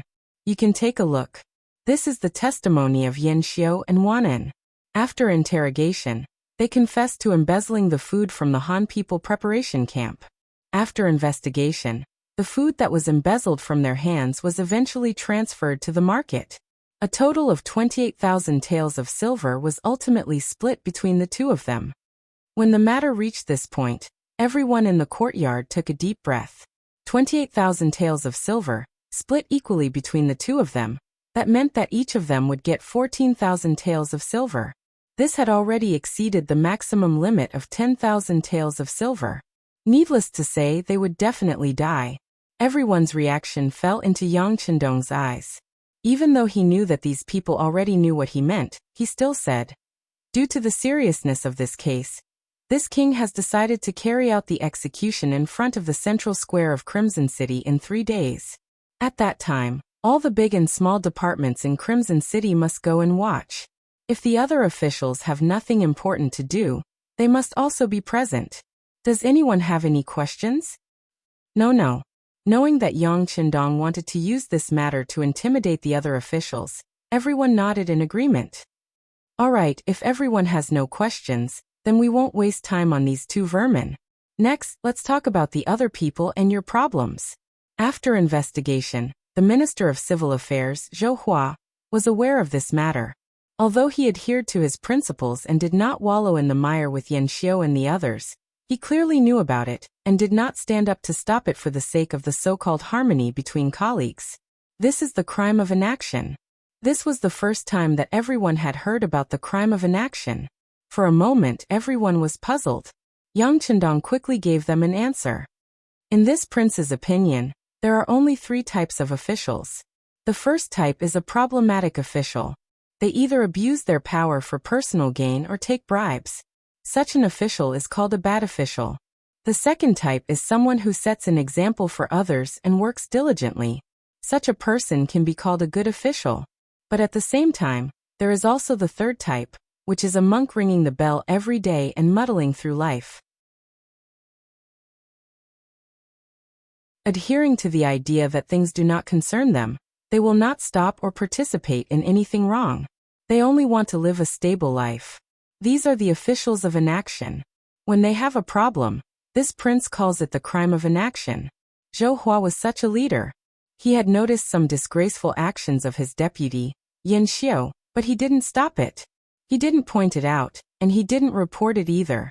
He just let the situation continue to develop. What was the difference between such a person and an accomplice? Receiving such a high salary and enjoying the halo of being respected by others, but not doing what he should be doing was also a sin. So this prince has personally chosen 50 mu of good farmland outside Qiqian city for him. In the future, he can obediently go and farm. There is no need to consider other people's feelings. If he grows well, he will have more. If he doesn't grow well, he will have less if he is lazy. This prince feels that this is very suitable for him. A crime of inaction had actually turned a high-ranking official back into a commoner. This kind of punishment couldn't be said to be light. For a moment, Yu Qian and the others' faces were flushed with shame. But at the same time, they had a deeper understanding of Yang Chendong's attitude towards officials. That was, since you were in this position, you had to do the work that this position should do. If you wanted to be lazy, or even want to do nothing to muddle through, it was clearly impossible. Zhou Hua's matter was thus settled. Following that, Yang Chendong criticized Xinyu, Wuqian and Long Tainan. The first 2 were in charge of the self-discipline of officials, but they didn't notice the corrupt official in front of them. This was a dereliction of duty and negligence. For this, they were fined 2 months of salary. Long Tainan, as the direct leader of Huanan, was also guilty of negligence and was fined 3 months of salary. After making these decisions, Yang Chendong looked at the 3 and asked, "How is it? Do you have any objections to this kind of punishment?" "No," the 3 said in unison. Although they were indeed somewhat wronged, after all, there were so many officials in Yangxia. Especially when there were several provinces that needed to be monitored, it was impossible for them to take care of everything. However, even Zhou Hua had been stripped of his official robes because of his crime of inaction, and had become an ordinary farmer. So what if they were fined a few months of their salary? The 3 didn't have any objections. Yang Chendong looked at Yu Qian and said, "This matter, City Lord Yu has both merits and faults. Because of your merits, this king has arranged a chair for you. After all, without you, this matter wouldn't have been exposed so quickly. But at the same time, the person who recommended Zhou Hua was you. You are obviously guilty of negligence, so this king will punish you with half a year of salary." "Do you have any objections?" Yu Qian had already stood up. He was always righteous, but at this moment, there was a trace of sweat on his forehead. This minister has no objections. Bugnam of Gojoseon did the right thing. Good, the punishment has been given. As a person who has done a meritorious service, you should continue to sit down. Yang Chendong's voice was full of concern as he said. There was no other way. At the beginning he had set a rule. If there was a problem with the person who recommended the person would be jointly responsible. Seriously speaking, only penalizing Yu Qian with half a year of salary was the lightest punishment. After everyone's questions were asked, Yang Chendong's eyes finally fell on Yin Qingba. He said, "Vice Minister Yin, this subordinate is here." Yin Qingba hurriedly got up. His face was full of anxiety. After listening for a long time, he still couldn't figure out why he was here.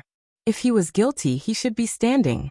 But if he was meritorious, where was his meritorious service? Seat, you are a person who has done a meritorious service, so this king bestowed you a seat. Everyone else is the same. I hope that the next time you see this king, you can all sit down and talk. Yang Chendong gestured for Yin Qingba to sit down again. He didn't forget to use this matter to remind Xinyu and the others. These words caused the three people to nod in unison. Feeling that he had already reminded them, Yang Chendong returned to the main topic. He looked at Yin Qingba and said, "The reason why I said that you have done a meritorious service is because a while ago, someone privately came to you to sell food to you, but you bluntly refused. After that, you wanted to find this person, but you didn't have any clues. Is that right?" Ah. How did the sixth young master know about this? Yin Qingba was stunned by these words. There was indeed such a thing. After all, he was a vice minister in charge of logistics in the city lord manor. He was in charge of the issue of food distribution. Because of this, someone wanted to sell food directly to him, but he refused at the time. After that, the more he thought about it, the more he felt that something was wrong. He thought that this matter must involve something, so he wanted to find the person who came to him to find out the truth. But with his power, it was difficult to find that person. He also suffered from no evidence to prove the existence of this matter. He also had no way to report to the Ministry of Supervision and the Ministry of Anti-Corruption. In the end, he could only not find out. But he really couldn't understand how Yang Chendong knew about this matter. Facing the confused Yin Qingba, Yang Chendong quickly gave him an answer. "You don't have to think too much about it. The person who came to you was sent by Wanan, a vice minister of the Ministry of Public Security. He didn't want to expose himself, so there weren't many people who could find out about him." This explanation made Yin Qingba immediately understand what happened that day. He immediately said with an ashamed expression, "Sixth young master, this subordinate is also responsible for this matter. If it wasn't for the lack of evidence and the fact that I couldn't report to the relevant departments, I would have done so long ago. Perhaps the matter at the Han People Preparation Camp wouldn't have been delayed until now. No, this isn't your fault. You used your actions to prevent worse things from happening. I'm afraid you don't know. Originally, Yin Xiu and Wanan were prepared to keep more food, but because they couldn't find a suitable place to sell it, they could only sell it in small quantities in the city. That's why they only kept 20%. From this, it can be seen that you are already a person of merit. This king also sent people to investigate. When you were the vice minister of logistics in the city lord manor, you did everything by yourself and were a righteous person. Yes, as a reward, you can be the minister of the Ministry of Civil Affairs. Directly promoting a vice minister of logistics in the city lord manor to a minister was not as simple as being promoted by 3 ranks. This decision also stunned everyone. This was because everyone knew that there were 3 vice ministers in the Ministry of Civil Affairs who were quite capable. They were also righteous in their work. Logically speaking, they should have been strong candidates for the minister position. Now that a vice minister of logistics in the city lord manor was suddenly demoted to the position of minister, wasn't this a blow to their morale? As if he saw through everyone's thoughts, Yang Chendong said, "A single matter in the Ministry of Civil Affairs caused problems to the minister and vice minister. As their colleagues, the other vice ministers are also responsible for their negligence. Not promoting them is a punishment for them. If anyone has any objections, they can come directly to this king. This king is willing to have a good talk with them." When he said this, he expressed his dissatisfaction, but at the same time, he also had the intention of conjugation. Conjugation was most famous in the Qin dynasty. It was first introduced by the famous reformer Xiangyang. It meant that several households were conjugated. If one person had a problem, everyone would be guilty. This kind of policy had its advantages and disadvantages. The advantage was that when something happened, everyone could think of the role of supervising each other. The disadvantage was that it often involved the innocent, and in the end, it forced the elderly to become the bad guys. Yang Chendong was well aware of the advantages and disadvantages of this, so when he talked about conjugation, he didn't use it so seriously. He didn't punish or promote, so that it wouldn't make people panic.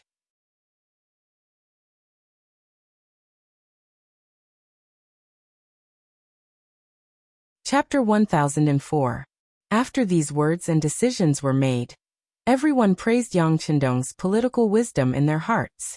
At the same time, they also became more cautious. In the future, they needed to be more serious. Not only did they have to be righteous, they also had to influence the people around them to be righteous as well. Yin Qingba, who was called out, felt as if he had been hit in the head by a big pie. At this moment, he was so excited that he didn't know what to say. As usual, he could only tactfully decline and say, "Sixth young master, thank you for your high regard. However, I feel that there are still many things that I need to learn. I'm afraid that I can't do a good job in such an important position as the Minister of Civil Affairs." Yang Chendong smiled in satisfaction at Yin Qingba's modesty. However, once the appointment was made, it would not be easily changed. Modesty is good, but excessive modesty is not good. The position of minister will be given to you. As long as you have the people in your heart, and work seriously and responsibly like the Vice Minister of Logistics in the City Lord's mansion, there is nothing that you can't do well. Then this subordinate will listen to the sixth young master. Seeing that he had said what he needed to say, Yin Qingba's excited heart slowly calmed down, and he accepted the task. Haha, all of this is thanks to City Lord Yu. It was you who recommended another talent to us. Yang Chendong smiled and patted Yu Qian's arm. Then he looked at everyone and said, "This king will not be stingy with what I can give to everyone. However, you should not take the things that you should not take. If anyone takes it, then be prepared to be severely punished. Only when the officials are upright can good policies fall on the heads of the people. As long as the people are satisfied, then we will be able to stand firm and go further. Any official who doesn't take the common people seriously, the common people won't take him seriously, and this prince won't take him seriously either. These words are for all of you here, and I'll have to trouble you to pass it on to your other colleagues." "Yes, we will remember." Yu Qian also stood up and solemnly promised Yang Chendong. "Then, I hope that the next time I see you all, you can sit here instead of standing." Yang Chendong expressed his hope with a simple sentence. In order to have a seat when they meet the sixth young master, the other officials naturally tried their best to perform well. After the incident with Yan Xiu and the 10,000 times came out, everyone once again saw the sixth young master's determination to run a clean government. To be honest, it was a little harsh for the two powerful vice chiefs to be publicly beheaded just because they had embezzled more than 10,000 taels of silver. Even if they went to earn a salary and other benefits, they would be able to earn it in a few years or more. The treatment that Yang Xie gave to the officials was quite good. This was especially true after the implementation of the ticketing system. Those ticketing tools that were issued on time every month could be exchanged for high prices without having to take them out.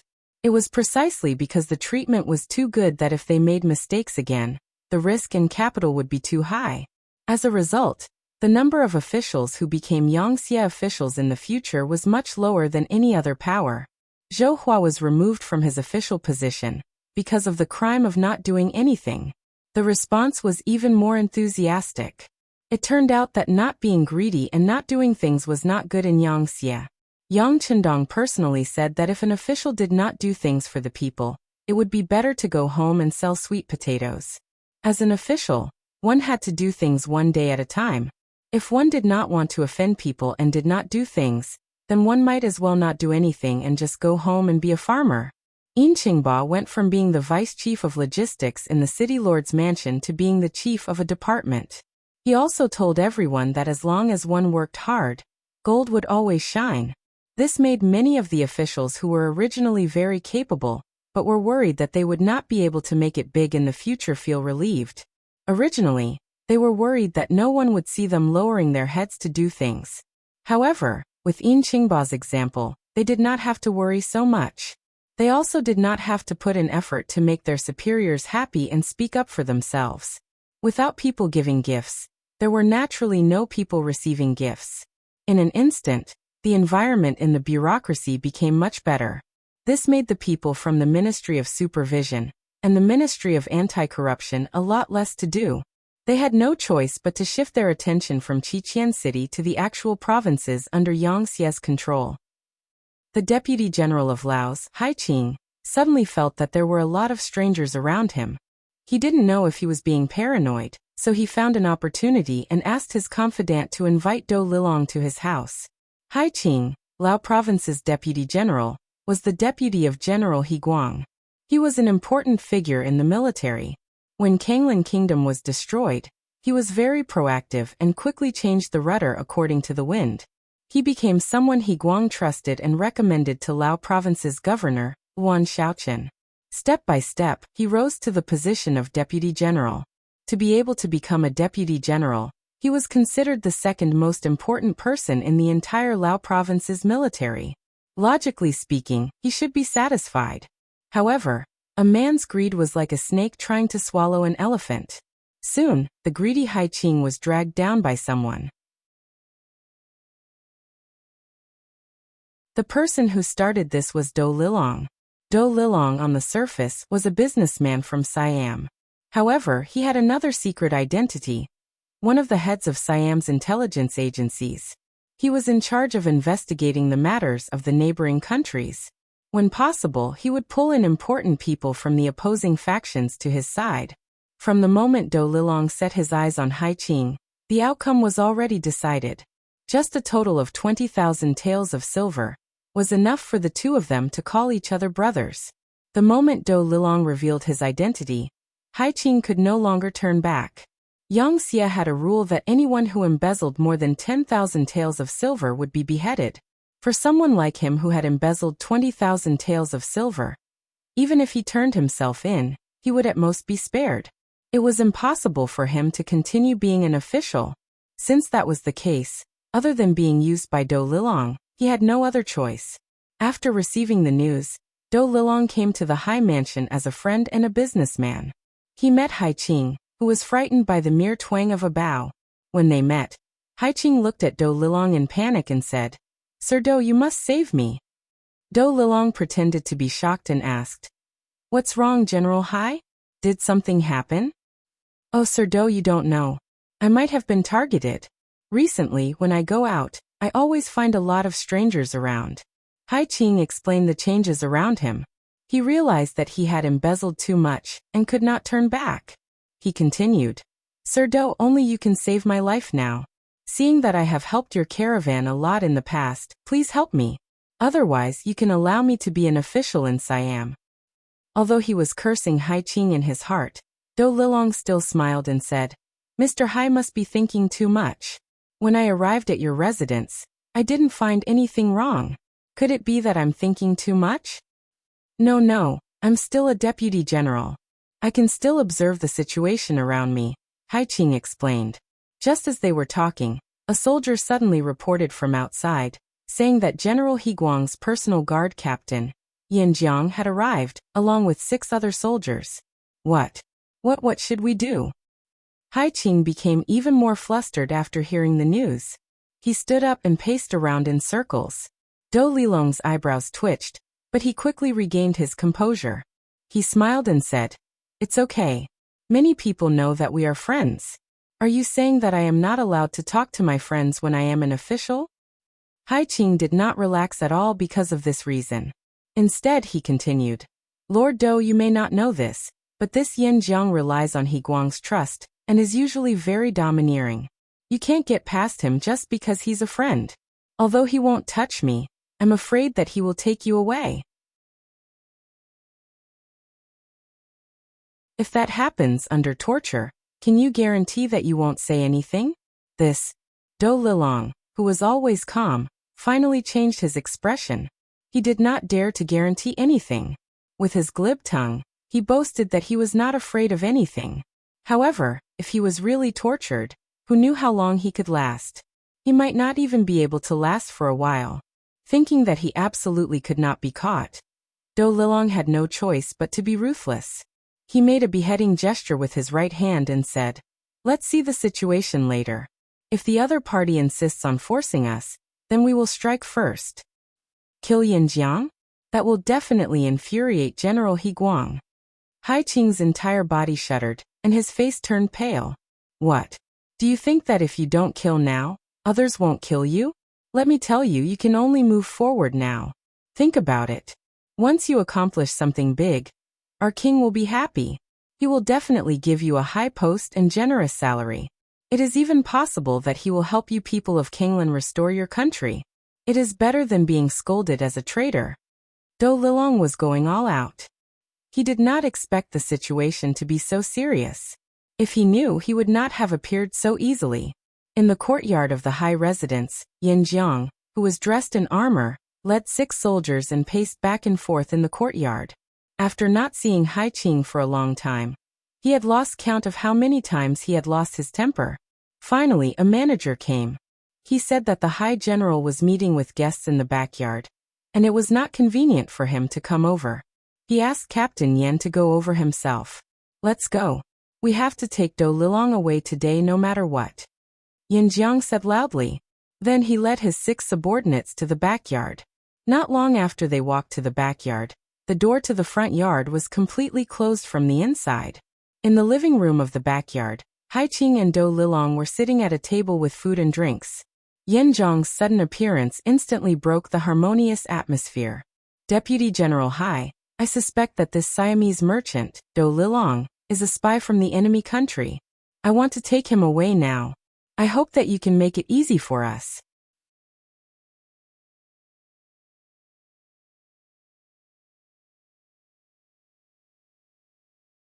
Chapter 1005. The fact that he wanted to arrest Hai Qing showed that he was strong enough. However, this sentence also made Hai Qing unhappy. Captain Yen, Du Lilong is my friend. It's not good to be so rude in front of my friend. Hai Qing was a deputy general. He was someone who could be ranked in front of Yuan Shaochen. Yin Jiang was only the captain of He Guang's bodyguards. He was a family general in General He's residence. The difference in status between the two was like heaven and earth. However, He Guang placed a lot of importance on this personal guard captain, and gave him a lot of power. That was why when the captain faced Hai Qing, he did not have the slightest intention of backing down. Deputy General Hai, I am here on official business. If you insist on stopping me, do you want me to ask the general to come and talk? Yin Jiang knew the difference in status and knew that it was useless to say more. He directly brought up He Guang. He believed that the other party would not dare to refuse. As expected, once He Guang was brought up, Hai Qing's attitude became much softer. Haha, there's no need for that. Is there some misunderstanding? How about this, Captain Yen? Please come over and have a drink. If you still can't talk, then you can take my guest away. Yin Jiang didn't suspect anything. After agreeing, he strode forward to the table and poured himself a glass of wine. He raised his glass to Hai Qing and said, Deputy General Hai, I'm sorry to offend you like this. After speaking, Yin Jiang raised his head and poured the wine into his mouth. Hai Qing took this opportunity to take out a knife that he had prepared under the table and stabbed towards Yin Jiang's chest. Caught off guard, Yin Jiang's body was pierced by a knife. The wine glass slipped from his hand. He stared at Hai Qing in disbelief. He wanted to say something, but in the end, because of his severe injuries, he fell to the ground with a plop. At the same time, more than 10 of Hai Qing's bodyguards appeared in the backyard. They surrounded the 6 people that Yin Jiang brought. First, they shot 3 of them with arrows. Then they engaged in close combat. After paying the price of 1 dead and 1 injured, the 6 people were all dead. Take them away and deal with them properly. With the situation settled, Hai Qing waved to his loyal subordinates. He then looked at Do Lilong and sighed. This time, I have no other choice. Sir Do, you can rest assured. Haha, don't worry. I have always been very confident in the Sea General. Are you sure that He Guang doesn't know about Yin Jiang's visit? Do Lilong asked worriedly. Of course not. Based on my understanding of Yin Jiang, if he had asked for General He's permission beforehand, he wouldn't have drunk my wine this time. It's just that I can't hide this for too long. If I go missing for too long, it might arouse suspicion. Should I pack up and follow Doda to Siam? Hai Qing became anxious again. Don't worry. I will find someone to take the blame for this. What you need to do now is to keep developing your strength. Do Lilong was much calmer. He then threw out a temptation that Hai Qing could not refuse. General Hai, have you never thought of replacing He Guang? Are you saying that I should be the general here? Hai Qing's breathing became heavier as he spoke. A general and a deputy general. It might seem like there was only a difference of 1 word, But the real difference in power was like heaven and earth. If he could become the general, he would not have to ask for permission for everything. It would be much more convenient for him to do many things. That's right. If we can chase Luan Shaoqian and the others out of Laos, you can choose a suitable puppet to become the king of Lansong. By then you will have the absolute power. Then, with the support of Siam, you won't have to be afraid of anyone. Do Lilong continued to persuade him. This. Hai Qing did not answer immediately. It was obvious that he was really tempted. Once it was done, he would no longer be the deputy general. He would be the grand tutor of a country. Everything in the country would have to depend on him. How glorious and glorious would that be? Baiming was busy building a bank and looting money. Nanming was busy fighting wars and recovering lost land. Yang Chendong had a rare period of peace. Other than going to some research institutes and factories to inspect and listen to the work reports of some departments, he spent most of his time with his wives and little Lele.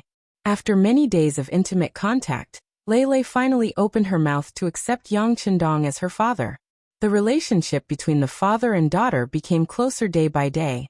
It was to the extent that little Lele would search the entire palace for her father, if she did not see him for a while. After every night of hard work, there was finally good news. The first wife, Hu Yan, was pregnant. After little Lele, the sixth young master was going to have a son. When the news came out, there was a burst of cheers from the streets and alleys of Qichin City.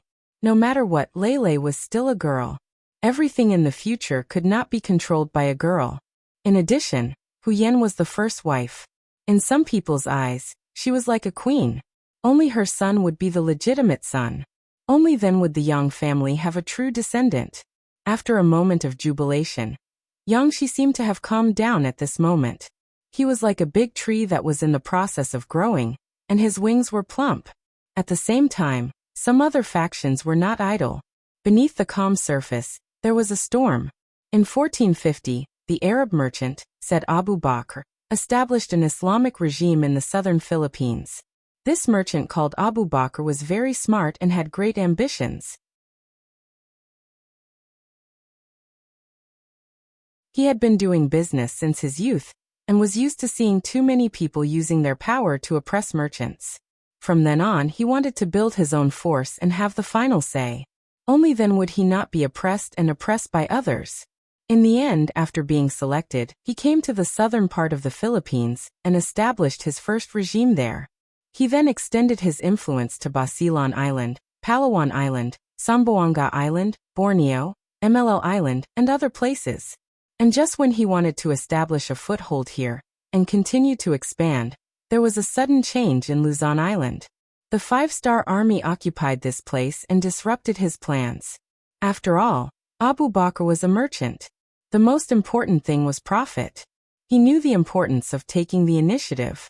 Since the five-star army had occupied Luzon Island, it was impossible for him to expel people. The only thing he could do was to continue expanding his territory. Beginning in the second month of 1456, he successively sent troops to capture the eastern island of Catanhas, the western island of Mindoro, as well as the central island of Langbran and Titsao. By the end of the fourth month, the whole Philippine archipelago, with the exception of Luzon and the nearer island of Polillo, was under Abubart's control. When Yang Xie occupied Luzon Island, the main purpose was to protect the south side of Ryukyu Island and control the sea between the two islands. He did not intend to occupy all the islands. This allowed Abu Bakr to succeed time and time again. It wasn't until the other party had taken control of most of the islands that the city lord of Luzon Island, Li Sheng, started to panic. Feeling the threat and danger, he immediately sent a telegram to the city lord's residence in Red Nest City to ask for further instructions. During this period, the inflated Abu Bakr was not satisfied with the status quo. He first changed the name of Sulu, a name that appeared in China's history books long ago, to Daif and declared himself the king of Daif. Then he sent out his capable General Duterte to attack Polillo Island. This was more of a test. He wanted to see what kind of reaction the five-star army would have if they were already at their doorstep. Polillo Island was an island in the northeast of the Philippines. It covered an area of 600 square kilometers. It was mainly rugged hills.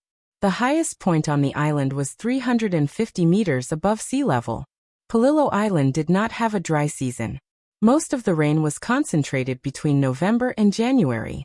This island was not very big and did not attract much attention. Thus, it could stay out of trouble. There were less than 20,000 people on the island, and they mainly relied on fishing for a living. Because of Abu Bakr's greed, the peaceful area finally attracted the flames of war. When General Duterte and his 2,000 soldiers landed on the island, the lives of the people here were shattered, and nearly 20,000 people were turned into slaves in an instant. After Duterte entered the island, he did all kinds of evil. Any beautiful women were taken to the barracks. Not only were they humiliated, but they also asked the people on the island to make them food and drink. If they were not happy or slow, they would be punished with murder. It was extremely cruel. This practice naturally aroused the anger of the Aborigines on the island. Some young men who were proficient in swimming and sailing volunteered to leave the island that they had lived on for many years under the cover of the night. They rowed their boats to the nearby Luzon Island to seek help. The distance between the two islands was very close. Occasionally, there would be some interaction. According to the people on Luzon Island, although the island was occupied by a force called the Five-Star Army, the people there lived as before. Not only were they not affected by the flames of war, their lives were very orderly. It was said that even the quality of life had improved a lot. They could fish, weave and farm and sell food to the Five-Star Army in exchange for remuneration. With an increase in income, the quality of life had improved. Everyone's face was filled with joy. Although General Duterte was extremely cruel and did not treat the people as humans, he was still vigilant. After a few young men rowed away, he discovered them. He immediately sent 200 soldiers to chase after them in 5 fast boats bought by Abu Bakr from the west. Although the speed of this kind of fast ship could not compare to the fast ships built by the 5-star military shipyards, it was still much faster than ordinary ships. It did not take long for them to see the tail of the fleeing ship. Then, shouts sounded from all directions, and the sound of bows and arrows began to be fired.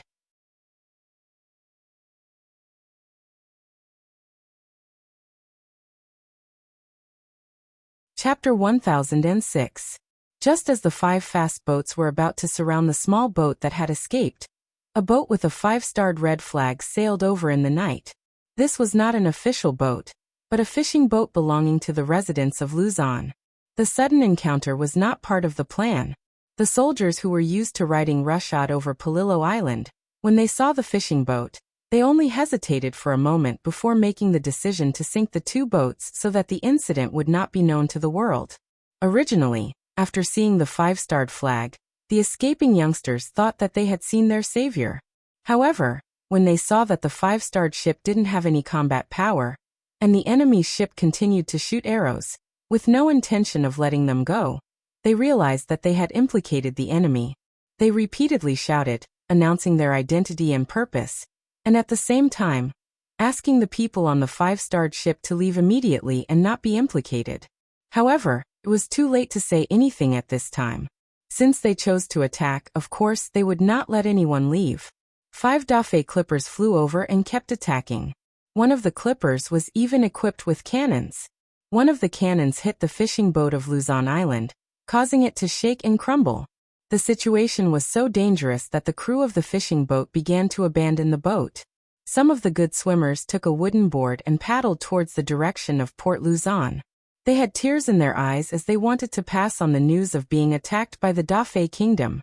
They clearly remembered that the new governor of Luzon, Li Sheng, had said that as long as they hung the 5-starred red flag, no one in this area would make things difficult for them. Otherwise, they would suffer 10 times, 100 times, or even 1,000 times the retaliation. The 5 Dafe clippers continued to attack. After an hour, the 2 ships that were besieged were sunk one after another. Then, they checked the sea area again, and killed more than a dozen crew members who were swimming in the sea. After seeing that there were no survivors, they whistled and left triumphantly. This battle was known as the Sorrow of Luzon in the history of Wuxia. Since Yang Chendong subdued Kaohsiung, until now in the past 8 years, any boat with the 5-starred red flag had not been attacked for no reason. The Dafei kingdom had set a precedent. People who could walk on the sea all year round. Needless to say, there were always very good swimmers. The first mate of the fishing boat that belonged to Luzon province, Wang Li, belonged to the category of people who were particularly good at swimming. After the boat was hit, he jumped into his hands with a wooden board. Because his swimming speed was very fast, he left the patrol range of the DF country's fast boat and escaped.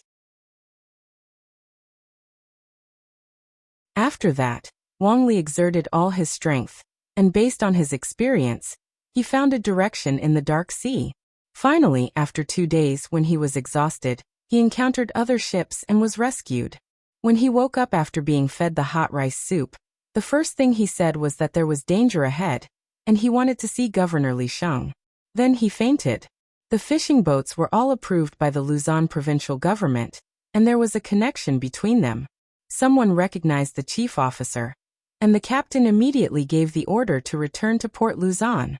A day later, Wang Li and the others returned to Luzon Island, and then they were escorted to the provincial government.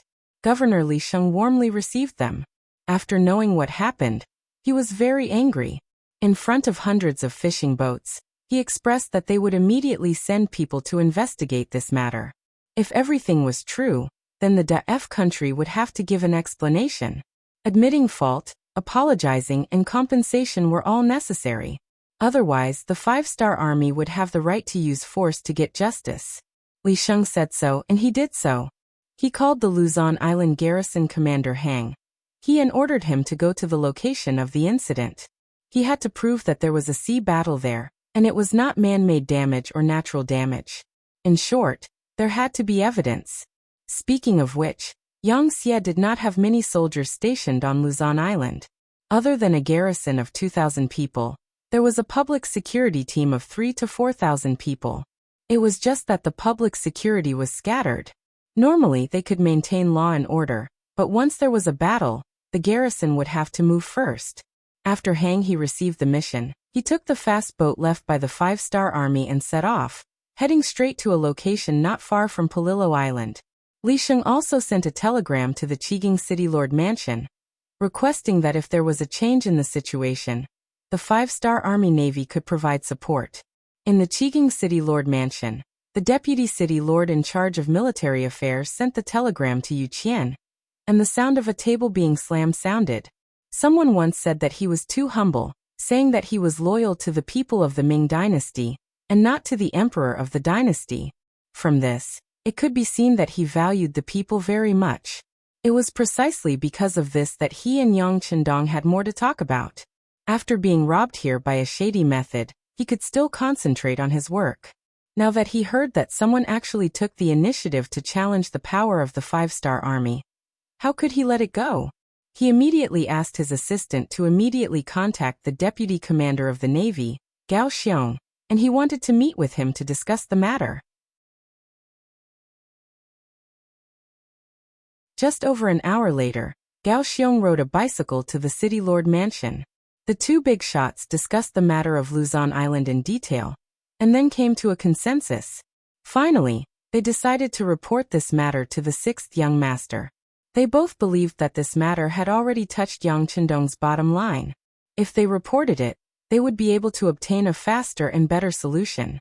In the palace, Yang Chendong was taking a walk with the first Madam, Hu Yan. Women who were pregnant always liked to be sentimental. Yang Chendong would walk with her whenever he had the time, not only comforting her, but also helping her train her body. It was killing 2 birds with 1 stone. Suddenly hearing that Yu Qian and Gao Xiong had come together, his intuition told him that this must be a big matter. Dong Shuai, business is more important, you should go. I'm going to talk to my second sister, and ask for some good medicine to prevent miscarriage. Hu Yan said very considerately. Okay, be careful when you walk. Yang Chendong laughed and watched Hu Yan leave. But when he turned around, his expression became a lot more dignified. Needless to say, for the city lord and the deputy commander of the navy to come see him together, it must be an important matter.